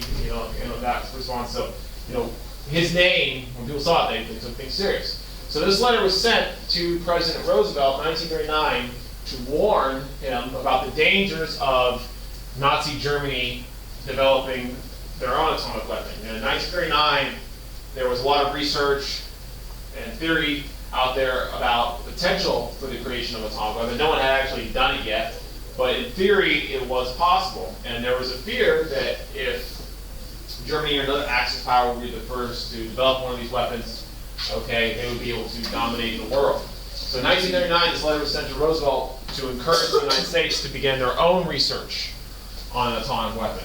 Okay, so this kind of got the ball rolling, and later on, as a result of it, we will get an organized attempt to develop the first weapon, which will be known as the Manhattan Project. So you can see here in 1943, now we're in the middle of the war, the United States is at war, and we see officially the Manhattan Project is underway. Okay, so the Manhattan Project is the code name given to the secret U.S. plan to develop an atomic weapon. Okay, once again, this had never been done before in history, and the first country that would be able to do this would have a decisive advantage in the war. And over the course of the Manhattan Project, ultimately hundreds of thousands of people will work in some capacity on this project. Most of them will not know fully their role, because it was a very secret project. But it will involve hundreds of thousands of people, and it's one of the most important secrets that the Allies kept during the war. And it was done primarily by the United States, but also with the assistance of some of our allies. Britain was informed, Canada. Okay, however, the Soviet Union was left out for obvious reasons. All right, now the lead scientist on the Manhattan Project was Dr. Robert Oppenheimer, and he was the lead physicist who led the charge for the development of an atomic weapon. Okay, he was not the only one, but he was kind of the guy who kind of coordinated all the efforts, and of course, he was also working hand in hand with the U.S. military, which was part of this. Okay, so this was a combination effort of both civilian and the military to develop this weapon. Okay, and it was part of a broader, the Manhattan Project was part overall of the Office of Scientific Research and Development, the OSRD, which was, for the United States, an organization during the war whose job was to research and develop new technologies and weapons that would assist the Allies in winning the war. This was total war, so we were devoting a lot of resources and a lot of effort to try and gain every conceivable advantage that would be available to us. All right, so by July of 1945, we did have success. So in July of 1945, we get the Trinity test. All right, this is pretty important in world history. All right, this was the first test of an atomic weapon. Okay, so this is the first use of a nuclear weapon. This was a test. This was not used against any target. It was tested out in the deserts of the Southwest, where it could do no harm. But following the Trinity test, it was clear that we had finally done it, and we had developed a weaponized, version of this atomic weapon that we could now put into use against our enemies. Okay, so this was a very important turning point in the war. And following the Trinity test, there was an immediate decision to now create two atomic bombs that would be able to be used against Japan. Now, it's very important, just you look at Japan, look at the timing in July of 1945. Okay? July of 1945, Germany had already surrendered. Okay, the war in Europe was already over now for 2 months. So there was never any opportunity to use atomic weapons against Germany. Okay, so just so you're aware, you know, that was never even a possibility. Okay, we didn't have the bomb while the war with Germany was going on. But in July 1945, Japan was still fighting the war. So this created the possibility of using the weapon against Japan. Now the question was then, should we could use the weapon against Japan, but should we? And that was one of the debates that would be had within the government. Should we use this weapon against an enemy in its first, military use? Now, one of the reasons why we have this debate is because at the time, the United States was, at the time, currently making preparations for an invasion of Japan itself. This is known as Operation Downfall. Operation Downfall was the code name for the proposed plan to invade Japan. I say proposed because Operation Downfall never took place. Okay, this was only on paper. All right, because the war would end prior to Downfall being carried out. Now, Downfall, as I said, called for an actual invasion of Japan. And at the time, it was pretty evident to us that Japan had no intention of surrender. All right, Japan had, in preparation for invasion, had been recalling some of their forces back to Japan. We knew they had over 1 million soldiers in service that could be used to defend Japan itself, and that, of course, could be used in combination with militia, which they could conscript from their civilian populations. So we weren't really sure what kind of resistance we were going to face in Japan. And Japan was well aware of our plans to invade, and because of the geography of Japan, they pretty much knew where we were going to attack. So any attack on Japan was believed was going to have, a high number of casualties. Now, we don't know how many casualties an attack on Japan would have had, because of course it never happened. But over the years, there's been a lot of speculation. At the time, one of the more common estimates being given was that an American attack on Japan would yield somewhere around 200,000 casualties on our side. That was one of the numbers. And then on the Japanese side, it was estimated that the death toll might be upwards of even 10 million. Okay, so 200,000 casualties for the Allies, 10 million dead on the Japanese side. Okay, that was one of the numbers, some of the numbers that were going around. Is that fact? We can never know. Okay, there are estimates that say it could have been higher, there are estimates that say it could have been lower. We're not really sure. Regardless, any invasion of Japan would have been costly, it was believed. So when an alternative to a land invasion was brought up, which is of course the atomic bomb, it was given immediate consideration because it was believed it would save lives. It would most certainly save American lives, and it is possible it could even save Japanese lives. If the Japanese could be convinced to surrender by the use of these bombs as opposed to an invasion, the sum total of lives lost might be less. But once again, this is all speculation. All right, so with the bomb in hand, at Potsdam, remember the Potsdam conference, which we talked about yesterday, at Potsdam, the Allies issued an ultimatum to Japan. It is sometimes called the Potsdam Declaration, sometimes it's referred to as the Potsdam Ultimatum. Okay? Which said that the Allies called upon the government of Japan to proclaim now the unconditional surrender of all Japanese armed forces and provide proper and adequate assurances of their good faith in such action. The alternative for Japan is prompt and utter destruction. Okay, so surrender now or face the consequences. All right, so the response to the Potsdam Declaration by Japan was silence. They did not respond to it whatsoever. And the Allies took that silence to mean that they rejected the ultimatum and that the war would continue. Okay? Now you got to realize, we look back on this in hindsight, and knowing that at Potsdam we had the bomb, okay, this declaration does seem ominous. If you don't surrender, you will face prompt and utter destruction, right? But you have to realize that from the Japanese perspective, this was nothing out of the ordinary. They had been facing prompt and utter destruction now for really over a year. We've been bombing their cities. Okay, that is prompt and utter destruction. So for them, the Potsdam Declaration really didn't have anything significant to it. It was just more of the same. So in that regard, it's kind of, we can kind of understand why the Japanese didn't immediately surrender. Okay, they just thought this was a continuation of the Allies demanding that they surrender. And of course, the big issue here was the unconditional surrender.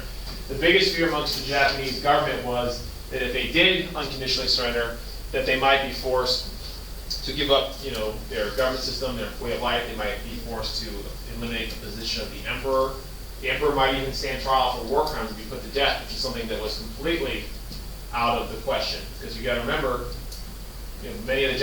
most of the Japanese worship the emperor as a god. So you're being told that if you don't surrender, your god will be put to death. That's not something they're going to be probably willing to just submit to. So this is one of the reasons why the Japanese were so resolute in their defiance here. All right. So as a result of the Trinity test, the U.S. government immediately went into effect, producing 2 weaponized versions of the bomb. So we get 2 bombs. Okay, they are both atomic weapons. However, they were both experimental still. Okay, they were still experimental. And they were both built on different designs. That's why they looked so different. Okay? So this was both part of, application of this new technology, but also there was still experimentation going on. Okay, because it was still brand new. Remember, the first bomb ever blown up was the Trinity test. The next 2 were dropped on actual cities. There was no turnaround between testing and actual operational use, which is almost unheard of when you talk about the development of technologies. Okay, that's not what happens. But in war, with lives on the line, we were moving as quickly as we could. Okay, so the 2 bombs were codenamed Fat Man and Little Boy, okay, based on their appearance. And the first one that would be used would be Little Boy. Little Boy was the first one to actually be used. Both will be used. Okay, so Little Boy was to be dropped by a B-29 bomber known as the Enola Gay, okay, which is piloted by Colonel Paul Tibbets. Okay, the Enola Gay crew wasn't even informed what their payload was until basically right before the mission. Right before the mission, they were told, okay, you're going to be using this new weapon that's never been seen before. Even some of the crew members weren't even told about anything other than there would be a blinding light and they had to wear special goggles. That's how top secret this was. No one even knew. So the bomb was secretly delivered to a place called Tinian Island, okay, not far from Japan. Okay, and it was to be dropped by the Enola Gay. All right, so on August 6, 1945, the Enola Gay drops Little Boy on the Japanese city of Hiroshima. Okay, now Hiroshima was specifically targeted. There was a big debate about where to drop the bomb. And there were multiple targets that were, being discussed. But the one they settled on was Hiroshima. Now, Hiroshima was ultimately selected for several reasons. One, the city was still largely intact and had not yet been ravaged by traditional bombing. And the reason why this was important was the Allies wanted to have a city which would give us a clear indication of the bomb's potential. The bomb had never been dropped on the city before. We wanted to know what it could do.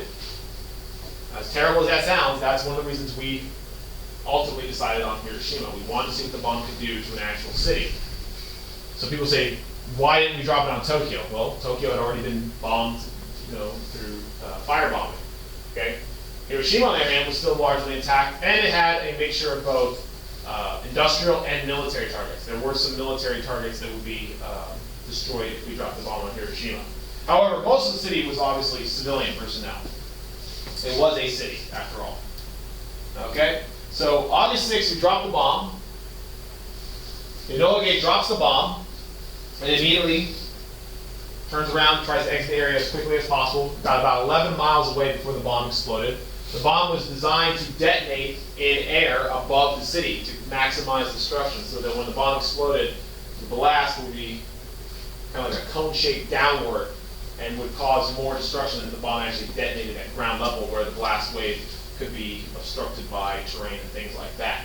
So when the bomb blew up, okay, everything in about a mile's direction from the epicenter of the blast was completely level. Almost no structures were left standing, except for some that were reinforced concrete structures, built to withstand earthquakes and things like that. But pretty much everything was destroyed, and almost immediately 70,000 people died. Okay, they were either killed in the initial explosion, incinerated, or the blast wave that went out, killed them as a result of falling debris or just the blast itself. So almost instantly, 70,000 people were killed in this city. 48,000 buildings destroyed. Now later on, I need to make this clear, this is a little misleading. Over 100,000 would die total as a result of the blast due to their injuries and radiation and things that cause people to die over time. So not everyone immediately succumbed to their wounds. But over 100,000 it is estimated died as a result of the Hiroshima bombing. So one bomb leveled the city, killed 100,000 people. All right. Once again, nothing like this had ever been seen before in the world. And of course, the Japanese, when it happened, they were completely shocked. That initially there wasn't even any idea what happened. No one could even figure out what happened. And of course, the United States issued an announcement that we had used this new atomic bomb. That was the first announcement to the world that we had the bomb. All right. So obviously, this took a lot of people by surprise. Now, the Japanese did not immediately surrender after Hiroshima. Although, behind the scenes, we do know there was talk about the potential for surrender, but we got no clear sign from the Japanese that they were going to surrender as a result of the first bombing. Now, following the first bombing and before the second bombing, we also get another important event. The Soviet Union now declared war on Japan. Okay, the Soviet Union did keep their word. Several months following the defeat of Germany, the Soviet Union now entered the war against Japan. Okay? And prior to us dropping the second bomb on Japan, the Soviet Union now began invading the Japanese puppet state of Manchukuo, which was in China, Manchuria. And they were, of course, moving across Asia, basically driving the Japanese back. The Japanese were in no position to be able to defend against the superior Soviet ground army. So within just a span of a few days, the first time bomb had been dropped on Japan, and now the Soviets were now at war with Japan. Now this is what really sent the Japanese kind of into a panic. Not only did they, of course, have Hiroshima destroyed, now that the Soviet Union had entered the war, they were really in full-on panic mode because they knew they really could not hope for any kind of, possible positive end to this. So there was some movement within the Japanese government to begin now considering the possibility of surrender. As unthinkable as that was for many of the Japanese, the atomic bomb, coupled with the beginning of the war with the Soviet Union, did cause the Japanese to now start considering surrender. However, before they could surrender, okay, we get a second bomb dropped. So on August 9th, which is actually the same day that the Soviet entered the war against Japan, the United States dropped a second atomic bomb, this time on Nagasaki. Now, Nagasaki, unlike Hiroshima, had no military target whatsoever. Nagasaki was simply a city that was home to some industry, but mostly home to just a civilian population. Once again, similar effects. The city was leveled, 40,000 killed immediately, 60,000 injured, over 100,000 ultimately die as a result of the bombing. So when it's all said and done, one of the rough estimates we have is that the atomic bombs killed roughly 200,000 people. Two bombs, 200,000 people killed. Okay? Which, once again, we had killed similar numbers of people previous to this using conventional bombing. However, the psychological aspect of a single bomb leveling an entire city was particularly striking to the Japanese, because they knew, given enough time, these bombs could destroy every city and kill most of the Japanese population. So there really was no hope for victory here. All right, so there's some pictures of the aftermath. You can see the destruction going out. Again, for a mile out, everything was leveled, and then even additional damage they could be seen going 4 miles in every direction, although the damage got less and less the further you moved away from the blast. And even with that much destruction, here's the kind of crazy thing.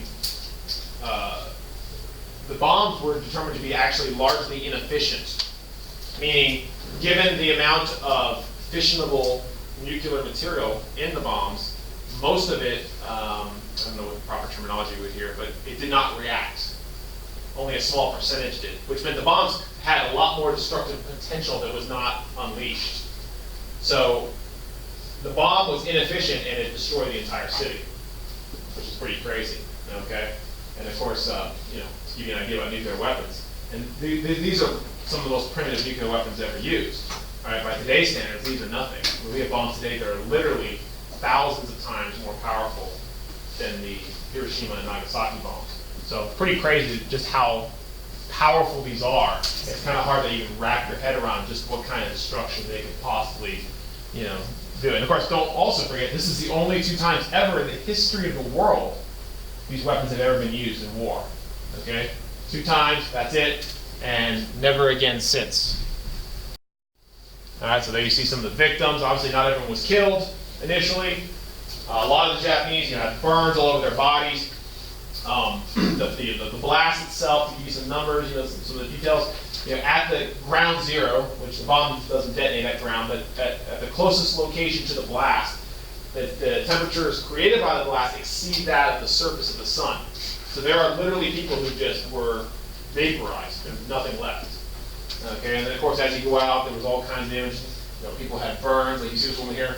The energy released from the bomb, where her kimono, where her shirt was touching her, the darker patterns absorbed more energy and burned the pattern into her skin. Just the light release could blind you if you were looking directly at it when the bomb went off. And you can see, you know, so of course the other thing about the atomic bomb is it's dirty, right? The radiation, so the kids losing their hair. You know, a lot of people died later as a result of the bomb due to the radioactive aspect, which that was something that, you know, was new. We couldn't really account for that in the warfare, so that was also something very new. So that's why the death toll over the years to come would climb to over 100,000, because you have to take in that radioactive aspect of the bomb, which is particularly concerning. All right, so between the 2 bombings and, of course, the declaration of war by the Soviet Union, Japan really quickly realized there was no hope for victory. So we do know that they, of course, began making overtures towards the Allies to surrender. And on September 2nd, 1945, we get the official surrender by Japan. This is known as VJ Day, Victory in Japan. Via VE Day, Victory in Europe, now Victory in Japan. And there you see in the picture, that is General Douglas MacArthur accepting the Japanese surrender.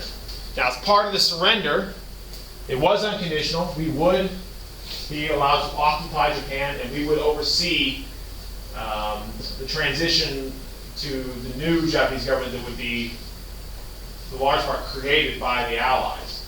Okay, one of the conditions of the peace agreement, the surrender, was that we did allow the Japanese to maintain their emperor.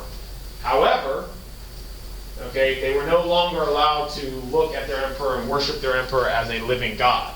So in order to help ease the transition and help the Japanese people kind of accept surrender, we let them keep the emperor, because that was a major issue for them. However, the emperor would no longer be an actual influential figure in Japanese politics. So even today, Japan, they do have an emperor and a royal family, but it's largely symbolic, like it is in many other countries. And that's because basically Allies said this is the way it's going to be. In fact, Douglas MacArthur helped create the new Japanese Constitution that followed.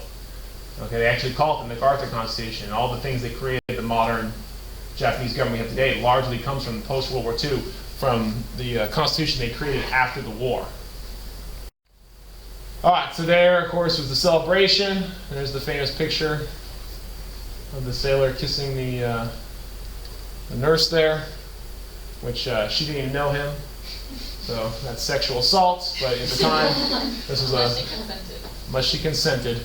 The story is that he just grabbed her, but anyways, I don't know. But this is a highly celebrated picture. Don't do this today. A different era of that. Well, maybe you could get away with it. I don't know, but I wouldn't recommend it. Okay, Compton? Just remember that. All right. Why did the Allies win? All right. Allies were better mobilized for a total war effort. We mentioned that when we talked about the war in Europe. They mobilized the home front more. We're going to get into that next week. All warring sides mobilized, and just some did a better job than others. Allies were able to innovate and outproduce the Japanese. Okay, not just outproduce on the home front, but of course innovate new strategies and new weapon technologies. The atom bomb would be part of that. Of course, island hopping is part of that. And then part of that island hopping would be the Allied campaign isolated Japan and destroyed its resources. So island hopping slowly took away Japanese territory, took away resources, and then eventually began focusing on Japan itself. And by the end of the war, even before the atomic bombs, Japan was really, I mean, just barely holding on. Their economy had been ravaged by bombing and the blockade. You know, it is believed that, you know, I mean, there was no doubt the Allies were going to win the war. But it has even been argued that it's possible the Allies could have won the war without an invasion. They could have simply just blockaded Japan and just waited them out. Because by the end of the war, their production and their agriculture was just producing a fraction of what it once produced. The famine was rampant. Okay? But still, despite all those problems, the Japanese, you know, were still fighting on. So there's no guarantee of that. But Japan was not, even at the end of the war, Japan was not doing well. But once again, Allied victory was assured. The question only was how much longer, how many more lives would it cost? So that's one of the reasons why, of course, they made the decision to use the atomic bomb. Okay? Any questions on that one? All right, let's look at results of the war altogether now. Finish up. All right, so World War II saw an expansion of total war. It was the greatest total war in world history.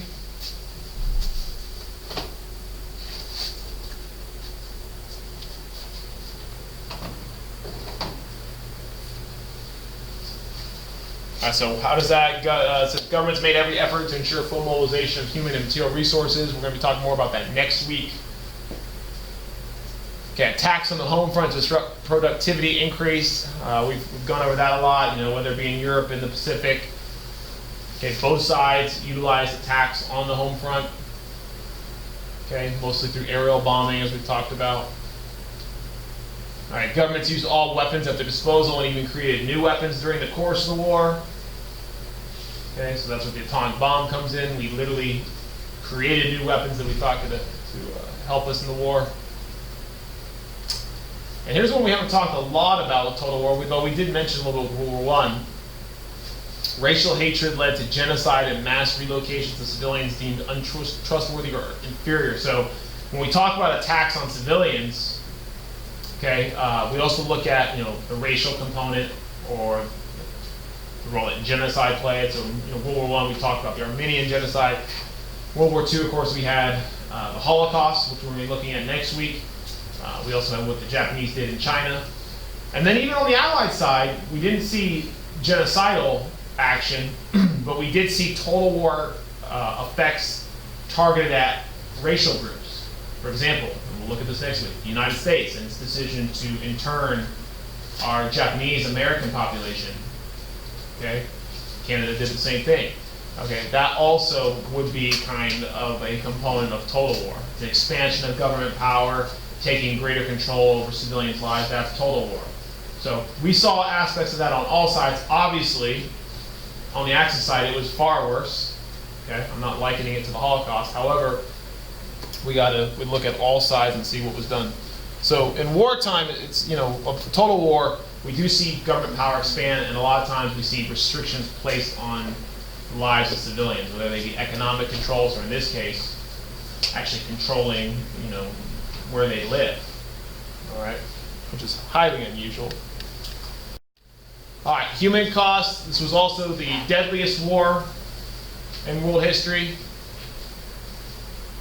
Lots of estimates. Most common estimate given is that the death toll was somewhere around 60 million killed. Okay. So by far the deadliest war, that doesn't even come close. And amongst the warring nations, some had, you know, a higher death toll than others. On the Allied side, the losses amongst the big three are very disparate. You know, the United States only lost about 300,000. Okay, Great Britain lost a little less than 500,000. The Soviet Union altogether, it's estimated, lost somewhere in the realm of 20 million. So the Soviet Union lost a lot, and that's the result of Operation Barbarossa and the invasion. And of course China, we didn't talk about China, but China is included too. And we have China. China also, we don't have very good numbers on it because China was in such disarray before and after the war, but it's also estimated that the death toll might have been upwards of 20 million. Okay, which that's just an outrageous figure, right? And then on the Axis side, of course, the two biggest losers in terms of lost life were Japan and Germany. Okay, Germany, if you look at both military and civilian, lost over 5 million. Japan, somewhere in the realm of 3.5 million. Okay, so very high death tolls all around.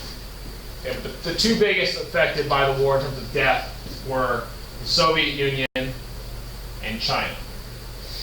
Okay, so overall they lost the most, despite the atomic bombing and all that. They lost the most, and of course this includes all the toll, death toll, Holocaust, included everything. All right, now following the war, as was agreed upon amongst the leaders at Yalta, okay, we did see trials for the leaders of both Nazi Germany and Japan. So the top-ranking Nazi officials that survived the war were eventually put on trial for their role in the war and their role in the Holocaust. These are known as the Nuremberg trials. Okay? So those Nazi leaders that could be captured were put on trial and were charged with war crimes and a new thing. This was a brand new creation, crimes against humanity. Okay, which is a new construct that was used to refer to the particularly awful crimes of genocide and things like that that we saw during World War II. Okay, so many of the top-ranking Nazi officials were convicted at Nuremberg and were sentenced to death. Others were given lengthy prison sentences, and even a few were actually acquitted and exonerated due to their minor role in the Nazi war effort. However, most of the people involved were punished in some way. Obviously, not everyone was brought to justice. Hitler had committed suicide. Heinrich Himmler, who was the leader of the SS, he had also committed suicide upon capture. Okay, however, a lot of the major figures involved with the Nazis, like Hermann Goering, were convicted. Okay, so there was punishment. Of course, one of the most important things that came out of Nuremberg was the defense used by most of the Nazi officials was that it wasn't their fault because they had been simply following orders. That Hitler had said, do these things. It was Hitler's fault. I'm a subordinate. I had to follow orders. And that defense was rejected at Nuremberg. And that set a very important precedent in law, which is you are responsible for your actions. Even if you are in the military, for example, and you're given an unlawful or immoral order, you are not obligated to follow that order. So that's a very important precedent because, as we've seen, since World War II, there have been other high-profile trials of either national leaders or even soldiers, even things like that, in which they said, look, I can't be held responsible because I was just following the leader's orders, and that doesn't fly anymore.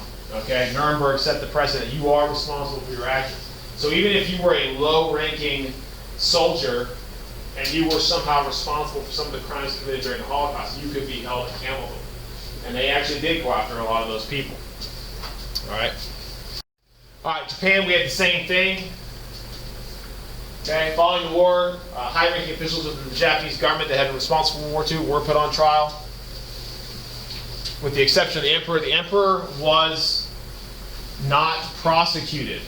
Okay, as part of the agreement to surrender, the emperor would not face criminal charges.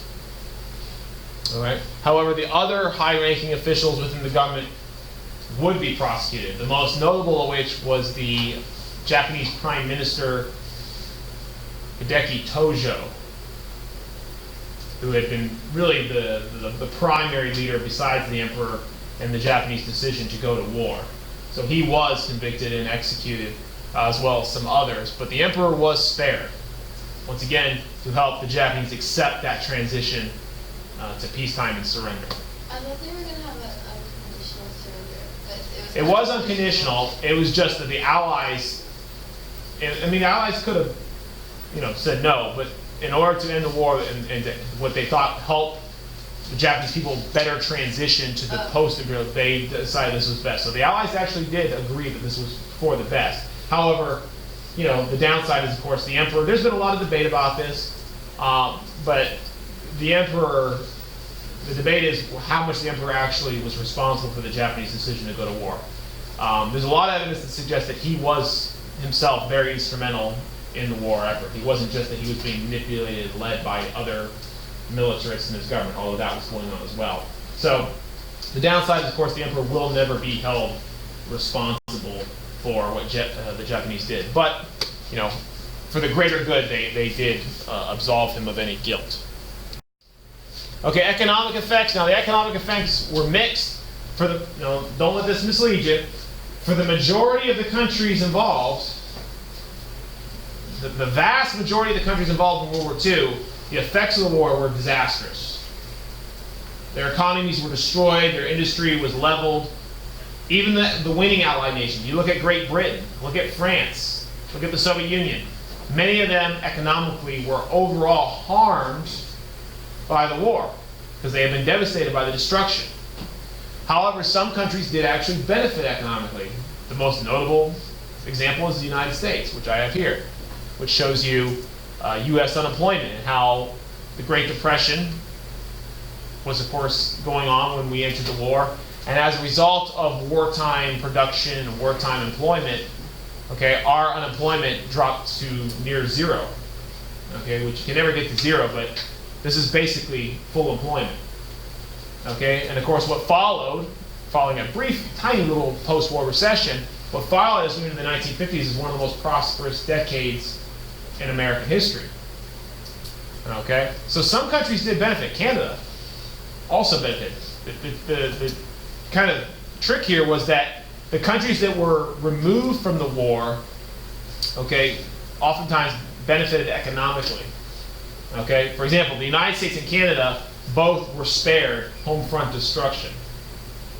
Okay, we were so removed from the war that we operated free of that, and then it didn't hurt us, and we could benefit from, you know, production and sales and all that stuff. Whereas other countries that were attacked during the war, of course, they had to rebuild. So one of the reasons why the United States is so prosperous in the 1950s is because there was no competition.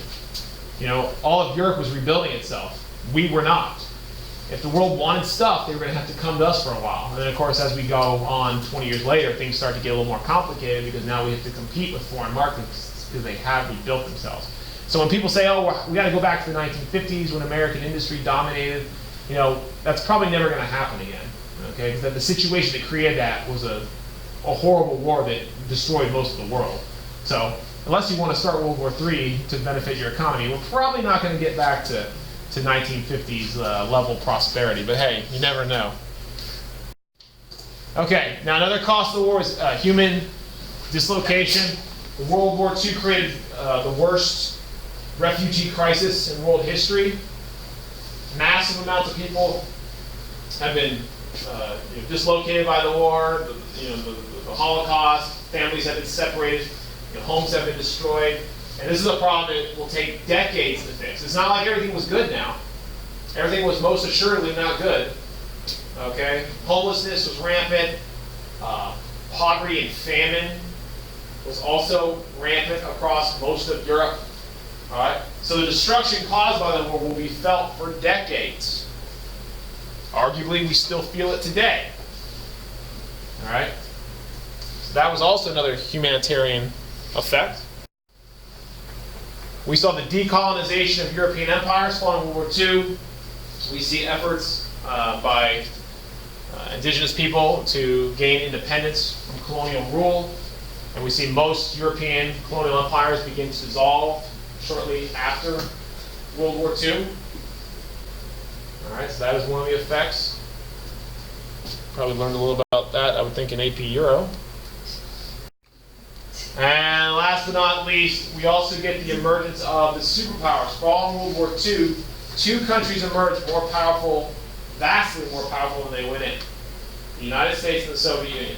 Following World War II, the United States and the Soviet Union emerged as the two most powerful countries in the world. We were superpowers, which means we weren't just powerful, we were so powerful individually that we could influence the entire course of world events unilaterally. All right? And that has to do with our military supremacy that we developed over the course of the war, as well as our industrial supremacy. Okay, we were two massive military and industrial powers. Okay, for example, the Soviet Union, over the course of World War II, had created the greatest land army in the world. It was unparalleled. No one could challenge them on land. And the United States, we had created the greatest air force in the world, and a sizable navy as well. All right, so we both had our respective strengths. Of course, we had the atomic bomb that goes along with our air force, so that also gave us an edge. All right, so we both were powerful in our respective areas. And what we find is following World War II, we immediately start to see the polarization of Europe. Okay, following World War II, we see Europe begin to align itself with the interests of the two superpowers. It became a game of you're either with us or you're against us. If you're with us, okay, you're one of our allies. If you're against us, you're probably going to be with the Soviets. So Europe started to get polarized between Western Europe, which is with the United States, and Eastern Europe, which was aligning itself with the Soviet Union, largely because the Soviet Union was dominating them following the end of World War II, with the creation of the so-called satellite state. So what we're looking at here, which is our next big topic, is this is the beginnings of the Cold War. Within 1 year of World War II's end, the Cold War will, for the most part, be underway. Okay? There's no official start date for the Cold War, but really within a year of World War II's end, the Cold War is really now a thing.